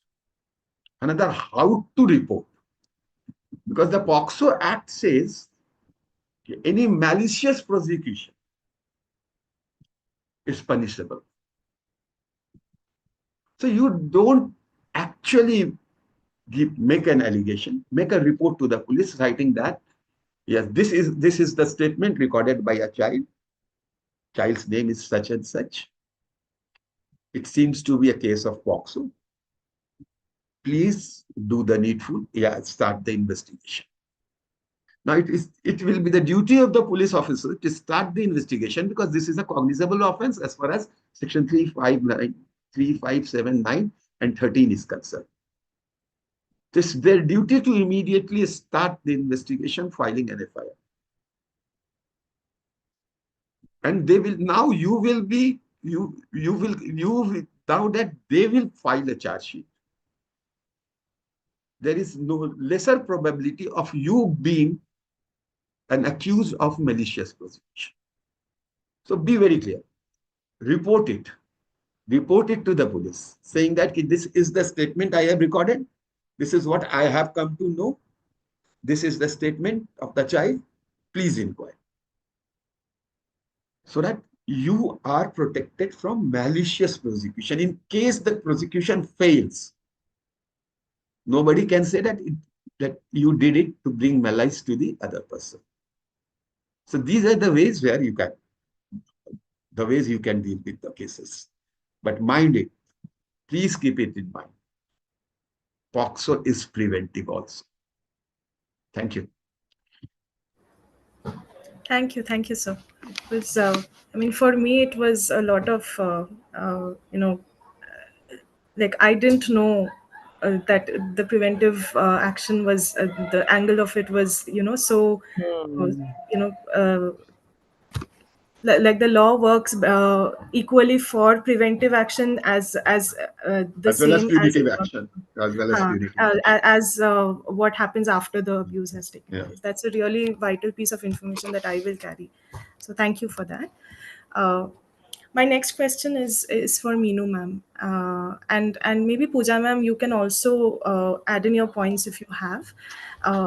So the kind of uh, you know atmosphere that we work in, these underprivileged children, there are these children are not safe. They are at risk of different kinds of abuse or different kinds of exposure to drugs or many other atrocities that are existing in the society, just because of their socio-economical status and the mindset of the parents and the communities they live in. So, what safety measures can the students themselves consider taking to ensure personal security? It can be from a legal standpoint, and it also can be from their own, resources, I their got an own OTP. mindset. 174627. 174627. Meenu ma'am, maybe you can start with it. Okay. So again, thank you for this crucial question. So ensuring public security is as essential aspect of students' life, especially in today's world, where safety concerns can rise both online as well as offline. So there are some, I have jotted down some practical safety measures that student can consider. Number one is a awareness, of course, and alert. So first and most important rule of personal safety is awareness. Students should always be mindful of their surroundings, especially when walking alone, traveling, or commuting. Avoid distractions like being engrossed in phones or wearing headphones in isolated places. Trust your instincts. If something feels off, take precautions immediately. Number two is share your plans. Always let a trusted person, as Shashank sir and Pooja ma'am also emphasize this point. Always let a trusted person, such that person can be a parent, friend, or a roommate. Know your schedule, especially if you are going to a new place or staying out late. Share your live location if possible and keep them updated on your movements. Then save emergency contact numbers on your phone, such as family members, local police, and helpline number like 1098, Childline Helpline, or 112, that is National Emergency Number. So write these numbers on a paper too in case your phone is inaccessible. Stick to well lit and populated area, especially at night. Avoid taking shortcuts through isolated alleys and deserted streets, even if they save time. When traveling, opt for public transport, verified ride hailing apps, and trusted drivers. Always check the details of your cab and ride before getting in and share the trip detail with someone you trust. It may be again parent, sibling, or your friend or roommate. If you can learn some self-defense technique, that can be empowering. Many organizations offer self-defense workshop also for students. Knowing how to respond in a threatening situation can make a huge difference. Then, with the rise of social media and online interaction, digital safety is as important as physical safety. Students should avoid sharing personal details like address or school location on social media. ये हम after COVID we have witnessed so many cases of this cyber crime, क्योंकि students जो हैं वो सारा अपना social media में डाल देते हैं, कहाँ पढ़ते हैं, कहाँ जा रहे हैं, everything. So they should avoid this thing. Second is be cautious while interacting with strangers offline. Don't share your pictures, don't share your phone number. Report cyberbullying or harassment immediately under the IT laws. As I earlier said, it is mandatory provision under the IT Act that IT Act में you can report to the cyber cell, जो usually हर एक district में होता है. Cyber cell होता है. They can report your complaint, and even there is an online portal by the government of India where you can directly report the complaint and they immediately take the action on that complaint. Then you can carry some safety tools like pepper spray or safety alarm that can also help. And being a lawyer, I would focus on you should know your rights as well. Students should be aware of their rights under the law. The right of self-defense allow you to protect yourself if threatened. Of course, the POXO Act, as Shashank sir ने बहुत clearly बताया कि it is not only talks about the punishment but preventive also. ये prevention की भी बात करता है, तो it can be taught in school as well as a part of curriculum. We should not only focus on maths, Hindi, English, science, that are important, but no doubt POCSO में अगर ऐसा कोई प्रोविजन है, if you will not report it, जैसे sir ने बहुत clearly बताया कि अगर आप नहीं रिपोर्ट करेंगे you will be termed as an accused instead of witness. तो it should be taught in school so that people will be aware what are the laws. So under the POXO Act, student can report abuse confidentially. ज्यादातर यही होता है कि हमारी कहीं identity ना सबको पता चल जाए या हमारे साथ हुआ है, तो this is under the POCSO act. You can not उनके जो कॉन्फिडेंशियलिटी है वो मेंटेन करनी पड़ती है विक्टिम की. It is also punishable. Harassment, stalking, or assault are punishable under the IPC, जो erstwhile IPC and now BNS. So you can also build a safety network. So from a circle of trust with friends, classmates, and teachers, if something make you uncomfortable or if you sense some danger, share it with someone immediately. Many schools and colleges also have some counselors or helplines that student can approach. But unfortunately, ये सारे schools में नहीं है. All over India, there are so many schools. अगर मैं यहाँ JNK की बात करूँ, there are maybe जो अच्छे schools है, बड़े schools हैं like DPS or like that. उन तरह के schools में there may be some helpline numbers or counselors for helping children. But in government schools, normal schools में there are not set any kind of provision. So it should be made as mandatory मेरे ख्याल में. That is also one of the recommendation जो मैंने court में submit की है before the Honorable High Court of Jammu and Kashmir. So I think I would share one final thought about this. So safety is about prevention, preparation, and awareness. So by adopting these measures, student can reduce risk and build confidence in managing challenging situations. Remember, safety is a priority and help is always available. You just need to reach out. Thank you.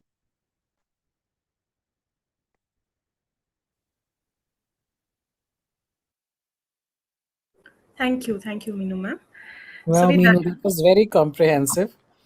Yes. Ruchira, I only want to add a little bit to what Meenu has said. I think what we've found is that one is there is a lot of work now being done with boys in the community, where you work with the constructs of masculinity, of the fact that the peer pressure is put on them to sort of be a certain way, is ladki ko chedo, ye bolo, the kind of behaviors or toxic behaviors that are actually encouraged in young men in our society is a very big piece of work that needs to be done.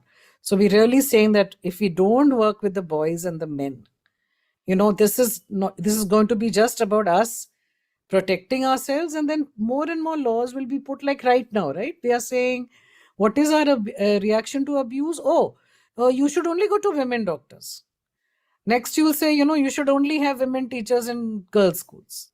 So that is not the answer, right? We will have to create a society in the long run that is safe. So there are colleagues of ours who are working on the concept of reclaiming public spaces for women, right? Make public spaces safer, like reclaim the night, reclaim places which are seen as uncomfortable, besides doing so many of the things that Meenu has talked about. So I think this whole space of awareness of rights, of attempting to change the attitudes of every stakeholder, especially for children, to know that, see, if today we condone physical violence, and we do as a society, right? 98% people, if you ask them, they'll say, oh, I was slapped as a child, what is the harm? But where violence can become much more and can become so harmful and vicious, there is then no line, right? Because we just don't have a good value on it, so to speak. So to me, I think that is also very important. And I really liked your point, Meenu, about awareness. I need to know what is my right. It is not my, it is, it is not a matter of course that I will be harassed. Like, I grew up in North India, and I know I grew up thinking ki ye to hoga hi. Down and walk. I have to not walk in a lonely area, right? I never thought that it was wrong in the first place that this should happen. So how do you change that so that more and more spaces and people and society is also thinks that this is incorrect behavior? Sorry, I keep going to the long-term solutions because I find there is short-term and there is long-term. Both have to be done. Yeah, ma'am. No, thank you for like your insights, because I remember having a very similar discussion with a colleague of mine at UPAY, that around the point of masculinity that you brought up. So we were discussing that these people, the especially the teenagers, they they engage in behaviors like passing detrimental comments to their classmates, or sometimes to other women, because that is considered cool among Cool. their peer group. So what if we can work to make the other norm cool for these male boys, like male students, sorry. Like what if there is some way to through awareness, education, whatever the means are, like there's a we can bring about the fact that respecting your classmate is the cool thing to do, or We've not had passing on. mothers, after we've done work with boys, we've had mothers come back to us and say, Aapne kya kiya? He's actually studying more. He's actually trying to help me around the house. What are you teaching him? So the boy also, if he gets one more person along with him who also says, okay, we will both not do this. So boys also need, they need societal acceptance that you can behave a certain way without repercussions. अरे तू तो लड़का ही नहीं है. I remember my daughter going to a very elite boarding school, and the kind of violence that she was reporting from the boys' dorm among themselves, it was shocking. It was so upsetting, and the school was doing nothing about it.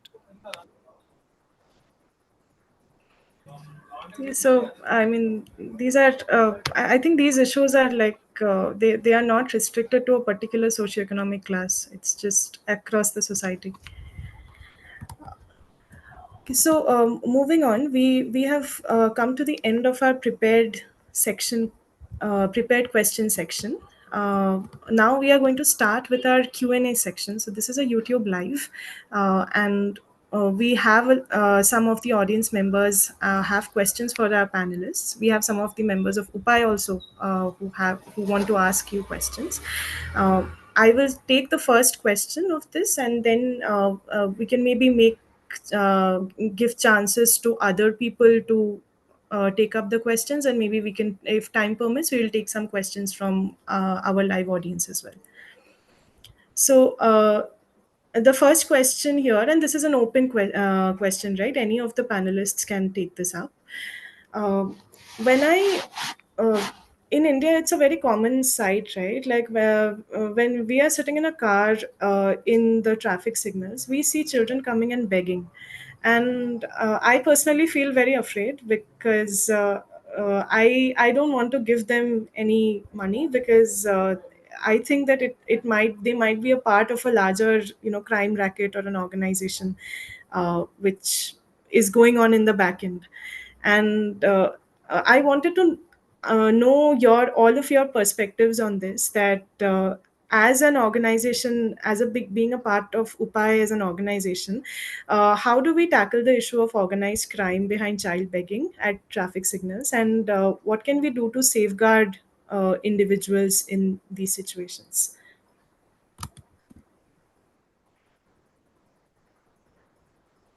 Anyone, maybe Shashank sir can take it. Ruchira, I had an opportunity to lead an event where we talked against children into begging. We don't call children beggars. We call children into begging. We had an opportunity, and we went to so many temples and other sites where the children were present and were into begging. Saw people giving alms like anything. So I talked to them. I talked to some ladies and I asked them कि अपना अगला जन्म सुधारने के लिए आप इन बच्चों का ये प्रेजेंट जन्म क्यों बर्बाद कर रहे हो? They are not knowing about the fact that most of the children were trafficked children. And trafficking of the children take place for the purpose of begging also. Because these children, when they earn something, that goes to the trafficker. And that is a hefty amount. अगर मंगल को कोई बच्चा महावीर मंदिर के पास बैठ गया, बृहस्पति को साईं बाबा के मंदिर के पास बैठ गया, शुक्रवार को कहीं मस्जिद के पास बैठ गया, तो they earn like anything. You can't imagine the amount they earn, the money they earn. But that the money doesn't go to the child, it goes to the trafficker. We don't know about it. तो हमारी भी आदत थी, कभी कभी वो पैसे तो मैं नहीं देता था, बट बिस्किट का पैकेट्स में कभी कभी हमने एक बार दिया, तो हमने what I found that somebody came and slapped the child and took away the biscuit packet. I gave the biscuit packet for the child to eat, not to get slapped. So what we are doing, कि हमारे दिमाग में बिल्कुल ये बैठ गया है कि दान देके हम पुण्य कमाएंगे. You are not earning punya. You are earning paap. That is what we need to let them know. बड़ी बड़ी गाड़ियों से लोग आते हैं, but what about begging only? वो आप देखेंगे जो ट्रैफिक लाइट्स पे बच्चे, they are selling pens, they are selling flowers. Those are all type of a begging only. And that money doesn't go to the child. That money goes to the trafficker or the family. And family members, I don't feel shy of saying that they are traffickers in that sense. So awareness has to be created. कि पिछला अपना अगला जन्म, just to improve your next birth, आप उनका इस current birth को ना बर्बाद करना. That has to be told to them. And it is only then ये बच्चों की trafficking भी घटेगी and the abuse will also come down substantially. So legal, as per legal का जहां तक सवाल है, तो begging के against there is only one law, that is Bombay Begging Act, which is being adopted by other states also. In Delhi, even we have adopted Bombay Begging Act, but KJ Act also provides provision for punishment for putting children into begging. JJ का 71 से 84 तक में कोई एक provision है, 76, 77 something, I don't remember exactly, which talks of children putting into begging is a crime against a child. The legal status here, it is more a socio-legal issue. I will rather calling it legal socio issue, I will call it socio-legal issue. Yeah. Ruchira, you've asked a question that I've asked myself for all 59 years of my life, right? And till today, I mean, even after 30 years in working with children's rights, it is very difficult at that point to know what to do when that little smiling face comes to you. right? And I think the only thing I've been able to arrive at is to say, I will smile, I will chat, I will treat you like a young person. I would treat any young person, but I will not give you anything. You know, there have been times in my life where, like Shashank sir said, you say, okay, maybe not this.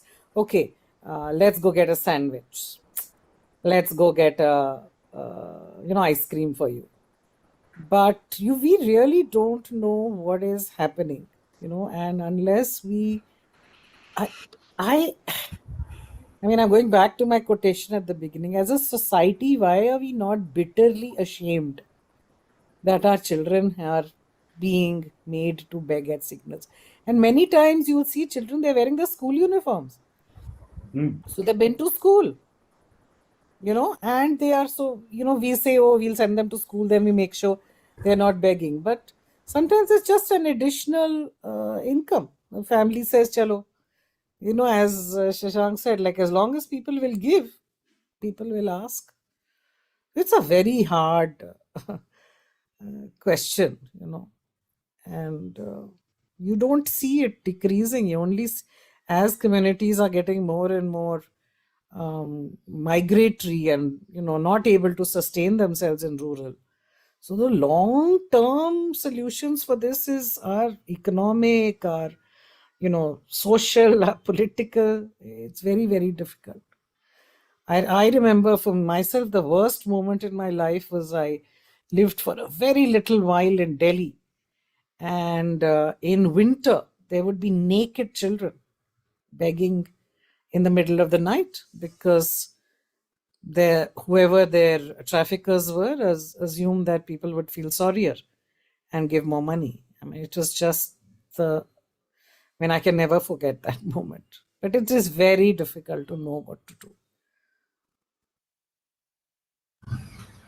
Yeah, ma'am. I mean, these are all, I don't know, these are very universal feelings of helplessness that we go through when we look at those children begging at the signals.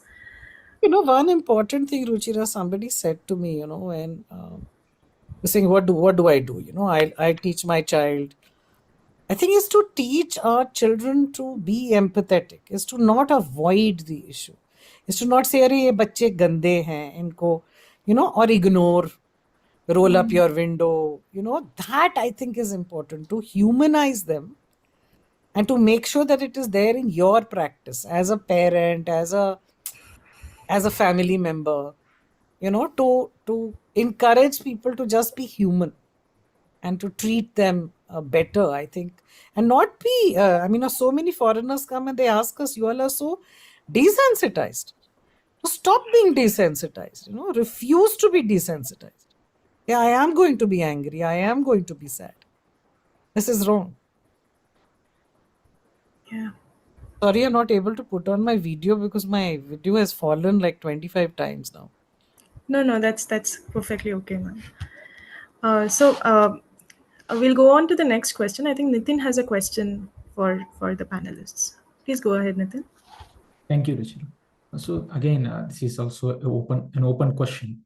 So how do we ensure that cases of any sexual assault, or for that matter, any assault, are strictly are we get justice from it? At the same time, we also we are protecting the survivor or the victim, and ensuring that there is no harm for the victim from the accused. What would be, as an organization, what would be our measures to ensure that?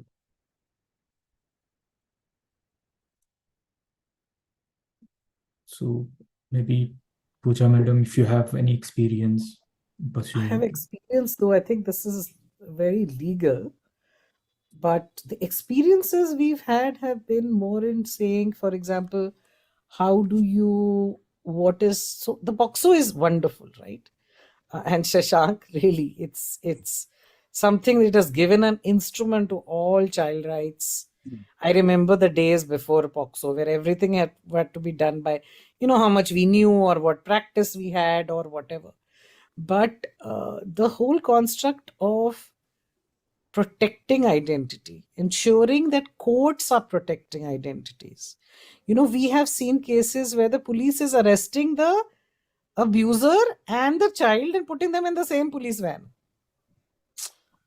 But there have been a lot of laws passed, which, for example, simple one, that you don't give bail to such accused.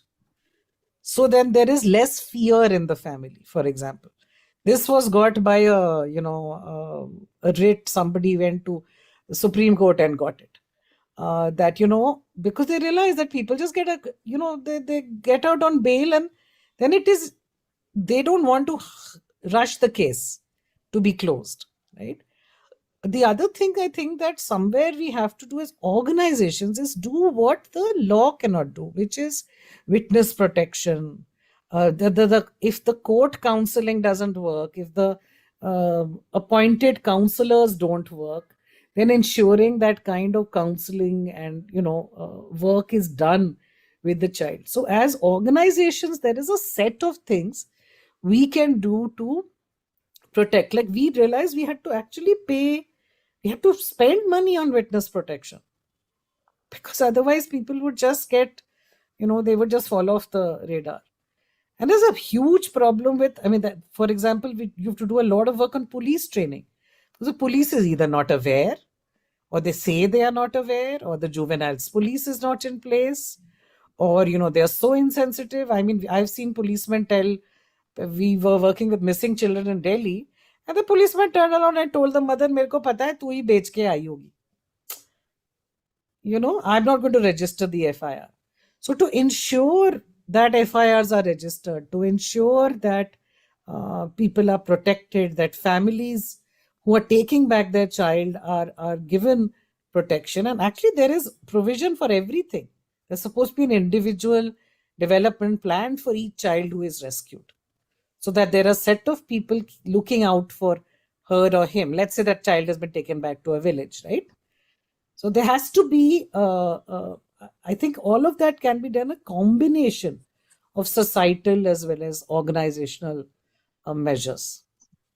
But over to Shashank, he has so much more experience than I do in this.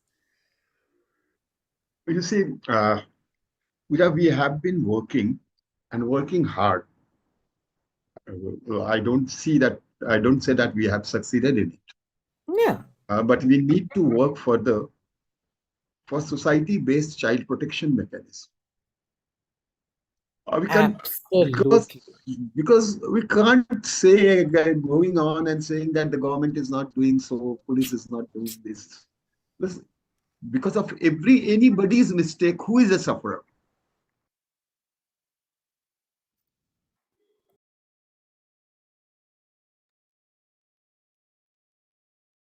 We lost Sashank's first internet there. Minu madam, may I request I you? assumed I had lost my internet as usual. No, no, madam. At the moment, it is Shashank. No, I realize, like, there is a provision, Nitin, in the law. Like, at villages, there are what are called, they're supposed to constitute a village child protection committee. It has the sarpanch as a member, it has a teacher, the Anganwadi worker, it has children, it has parents. Yeah. And we have found, like, we've done this in Latur in 50 villages. And these protection committees, which are community based, can be hugely powerful. They don't need money, but they need to be able to watch out for these children. So, what Shashank was saying about community based measures, and spaces, because you and I as outsiders cannot do what communities can do for themselves. So to actually create the knowledge and revive these structures, because the structures are there in the law under ICPS. Every village is supposed to have a VCPC. Every city is also supposed to have a child protection committee. So those can be revived and put into place. Shashank, we lost you. Sir, you're on mute. You're muted.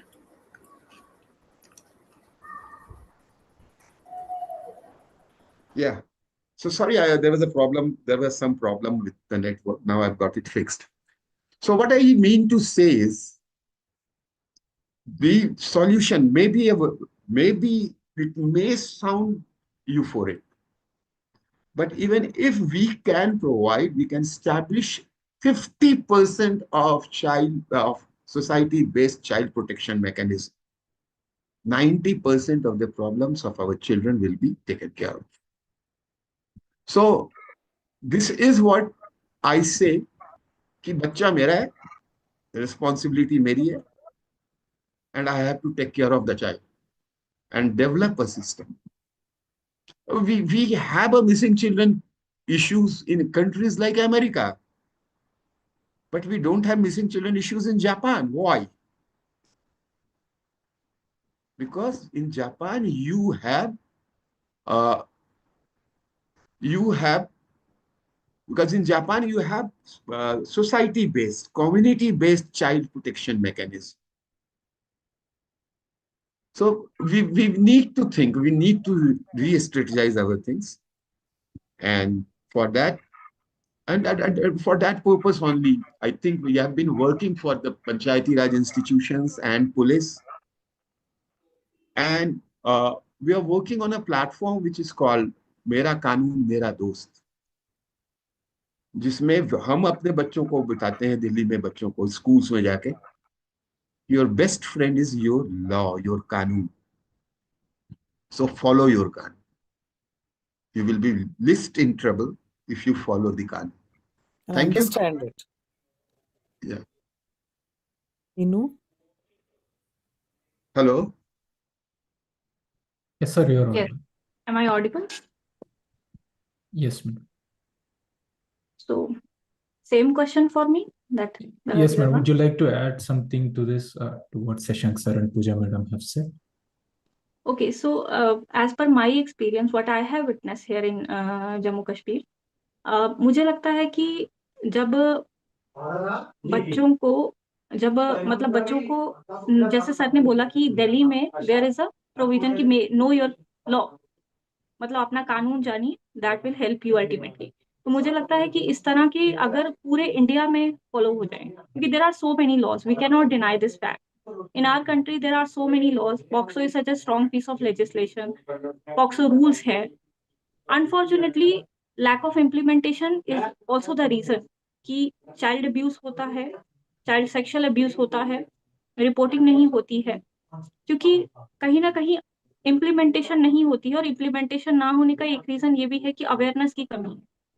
I think एक जैसे sir ने भी बोला और ma'am ने भी बोला कि हमने सारा ब्लेम गवर्नमेंट पे नहीं हम डाल सकते। वी कैन नॉट से कि नहीं government is not doing this thing, government is not, it is not the responsibility of government only, it is the responsibility of our as a vigilant citizen of the society कि हम भी अपने level पे क्या कर सके, क्योंकि children are the most vulnerable section of society. So what we can do as a member of this society, अपने लेवल पे बच्चों को, if I know the law, I am an advocate, मेरा रिस्पॉन्सिबिलिटी है कि within my community I can make people aware कि अगर आपको चाइल्ड अब्यूज का कोई केस पता है and if you will not report it, what can be the consequences. जहां पर मुझे लगता है कि मॉरल वैल्यूज भी काम करेंगी, हर चीज काम करेगी, वहां वहां पे deterrent effect will also work. So people must be aware कि अगर कल को पता चल गया कि नहीं, आई वॉज अवेयर कि चाइल्ड अब्यूज हुआ है मेरे एरिया में and I have not informed, I have not reported it before the police, then what can be the consequences, I can be the accused in under POCSO. So मुझे लगता है कि being a member of this society, everyone has a responsibility towards children. Thank you, madam. Thank you for detailed answer. Thank you, sir, and thank you, Pooja madam as well. Ruchira, you can take it. Yeah, thank you, Nitin. We have a couple of audience questions around the same theme of, like, there are a couple of audience questions, but they revolve around the theme of what we just discussed. Basically, how can we empower local communities to take up more rights towards our children? How can, we minimize the challenges of children facing when they are seeking justice and accessing their rights? So I wanted to open up the panel saying that do you have any thoughts around? I know we discussed the entire session around these topics. So, do you have any final closing thoughts about just how can we do better in terms of uh, making sure that our children are getting better access to their rights, both legally and otherwise? I'd like to go first, if you don't mind. Just three thoughts, really. I mean, one is to reiterate, I think, what everybody here is saying. Uh, our children are our responsibility as a society, as citizens, as parents, as, yeah. A child will only get her right if we will agree to be duty bearers. And that's what, I always say, that's what attracted me about cry, that there is a you in that name, right? It's not just about children, but if each one of us decides to activate our sensibilities, this will know, things will get better. And therefore, keeping that theme, the second part is that do not just, it does not work to just work with children.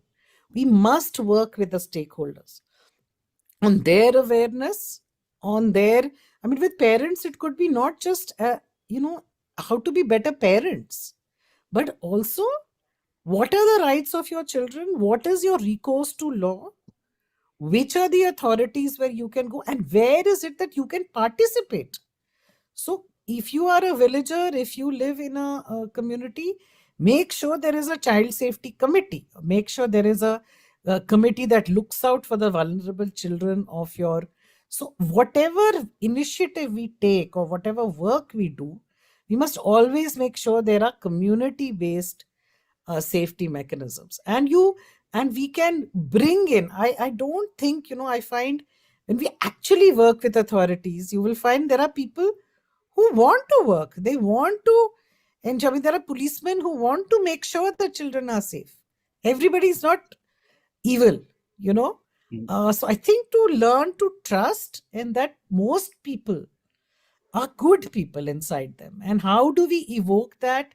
With ensuring they are equipped with the knowledge, they know, like we should all be like Shashank and Meenu. We should all know which authority to go to, which law applies. Right? So I think to me, those are the wrapping up thoughts, that our children will be safe when we decide that they have to be safe. That it is not in their kismat to be laborers, to be married Yeah. off, to be, on that day is when children will become safe. Yeah, Ruchira, can I? Ruchira? Yes, sir. Sorry, I was speaking on mute. Yeah. Please go ahead. Okay. So I will end up with two instances. The first one is listen to your children with utmost attention. The another very important aspect which I have felt is don't create a demon-like structure for a child before your child. Regarding police, हम police को कहते हैं ना, आज तुम खाना नहीं खा रहे हो पुलिस बुला देंगे, स्कूल नहीं जा रहे हो पुलिस आ जाएगी, शैतानी कर रहे हो पुलिस आ जाएगी. Like police is for the child, a police is a demon, not a person. And what happens to a child when the child is in trouble? Police is the first person who comes to the aid of a child.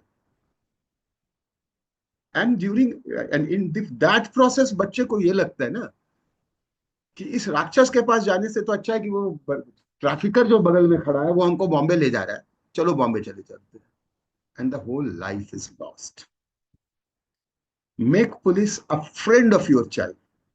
Depict them as a friend of your child. और अभी पूजा ने जो कहा कि all people are not bad. In my experience, I have met people, 80% of the people I have met are good people.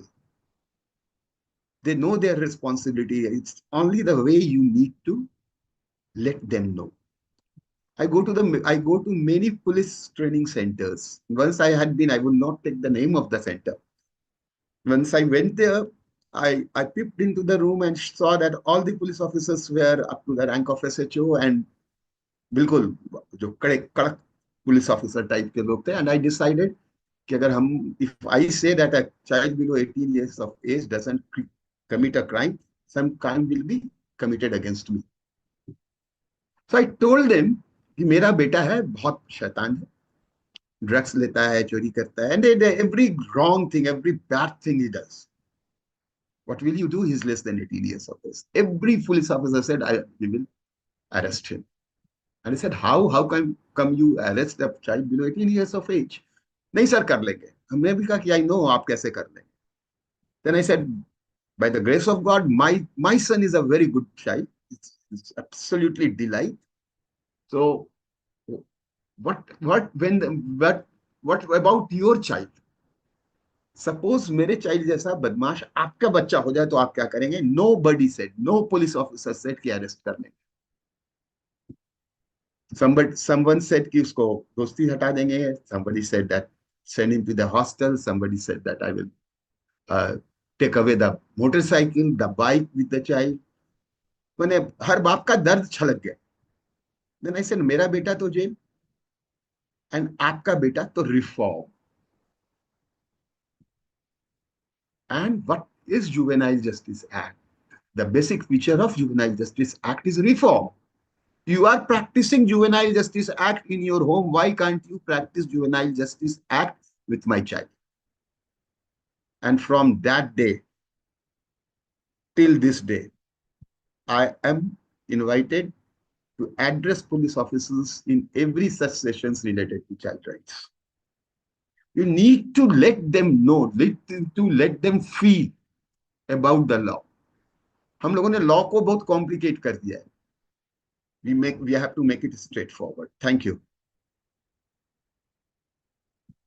Thank you, sir. Thank you for the insights. Meenu ma'am, do you have anything to add as final closing thoughts?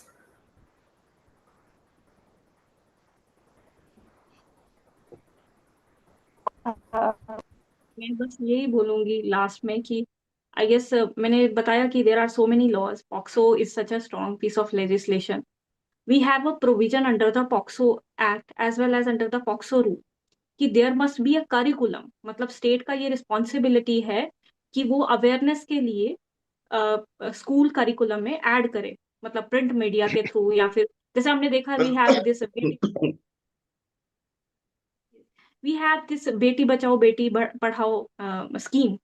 इसका इतना wide level पे advertisement हुआ कि everybody knows about this. मेरे ख्याल में POCSO act का या मैं कहूँ कि चाइल्ड अब्यूज के बारे में which includes our good touch bad touch, it must also be मतलब उस लेवल का इसका एडवर्टीजमेंट होना चाहिए और इस लेवल का अवेयरनेस होना चाहिए so that be people will be aware कि अगर ऐसी सिचुएशन आती है तो what is a remedy available. Confidentiality छुप जाएगी क्योंकि ज्यादातर लोगों में मैंने ये देखा कि जब भी चाइल्ड अब्यूज का मैटर आता है तो ये डर रहता है कि बाद में बच्चे की शादी करनी है, पूरा उसका फ्यूचर पड़ा हुआ है तो वो फ्यूचर भी उसका वेस्ट हो जाएगा और उसका जो नाम अलग खराब होगा. तो ये जो कॉन्फिडेंशियलिटी बनानी बच्चे की, क्योंकि आप देखेंगे कि कोर्ट में भी जब केस लगते हैं जो पॉक्सो के होते हैं या फिर इस तरह के जिसमें बच्चे इन्वॉल्व होते हैं उसमें नाम नहीं विक्टिम का शो होता है. तो ये लोगों को ये छोटी छोटी चीजें हैं लेकिन ये बहुत इम्पैक्ट पड़ेगा अगर लोगों को अवेयरनेस होगी. तो मुझे लगता है कि अवेयरनेस इज अ की. बाकी तो स्ट्रॉन्ग लॉज इतने हैं कि उसके बारे में मतलब वी नो दैट कि डेथ पेनल्टी तक उसमें प्रोविजन है पॉक्सो में. तो लेकिन दिक्कत कहाँ आ रही है, चाइल्ड अब्यूज क्यों हो रहा है? क्योंकि मुझे लगता है लोगों में अवेयरनेस की कमी है. तो एक वाइड लेवल पे अवेयरनेस की जरूरत है पॉक्सो के बारे में भी, बच्चों को भी, पेरेंट्स को भी, टीचर्स को भी और मेरे ख्याल में पुलिस को भी सचेटाइज करने की जरूरत है. That's all. Thank you. Thank you, Meenu ma'am. So, I mean, we had a very, very productive session here, and I'm sure that, like me, all the members of UPAY who has attended it, it has been a great learning session for all of us. We are taking away a lot of information that we can utilize to make our day-to-day operations better from this session. So, like deep thank you and deep moments of gratitude from my side on behalf of entire UPAY to all of you, the panelists. And thank you so much for agreeing to give us your time on a Saturday. I know that you could have been with your family, you could have done other things, but you chose to be here. We are very, very grateful that you did this with us. Thank you. Thanks a lot. Thank you. Thank you, Ruchira. Thank you. Nitin, you can take over. Thank you. It was totally our pleasure. Yeah, thank you, Ruchira. Wonderful I'll- question. Yes. I'll just close with a quick vote of thanks. On behalf of UPAY NGO, I extend my heartfelt gratitude to all those who contributed in making today's webinar on safeguarding children's rights and well-being such a meaningful experience. Firstly, a big thanks to you, Ruchira, for moderating today's session so seamlessly. Your engagement ensured a smooth flow of insightful discussions. And a special thanks to you, Rajeshwari Madam, for starting the webinar with an impactful opening note, which set the tone for the session. And to our esteemed panelists, Mr. Shashank Shekhar, Ms. Pooja Marwaha, and Ms. Meenu Pada, thank you for sharing your expertise and thought-provoking perspectives. Your insights not only shed light on the critical aspects of child protection, but also inspired us to work collectively towards creating a safer and brighter future for children. I would also like to express my sincere gratitude to everyone who joined us today. Your presence and commitment to the cause of education, child development, and well-being motivates us at UPAY NGO to continue striving for a more inclusive society. To the UPAY NGO team, your unwavering dedication has touched over 233,000 lives. You are the backbone of this organization, and your impact is truly commendable. Together, we are indeed transforming lives one step at a time. As we wrap up, I encourage all of you to stay connected with UPAY NGO through our social media channels. We host innovative initiatives and offer meaningful volunteering opportunities that allow you to contribute to our mission. With your support, we can continue to make a lasting difference in the lives of our underprivileged children. Once again, thank you all for being here and for your unwavering support. Let us continue this journey of change together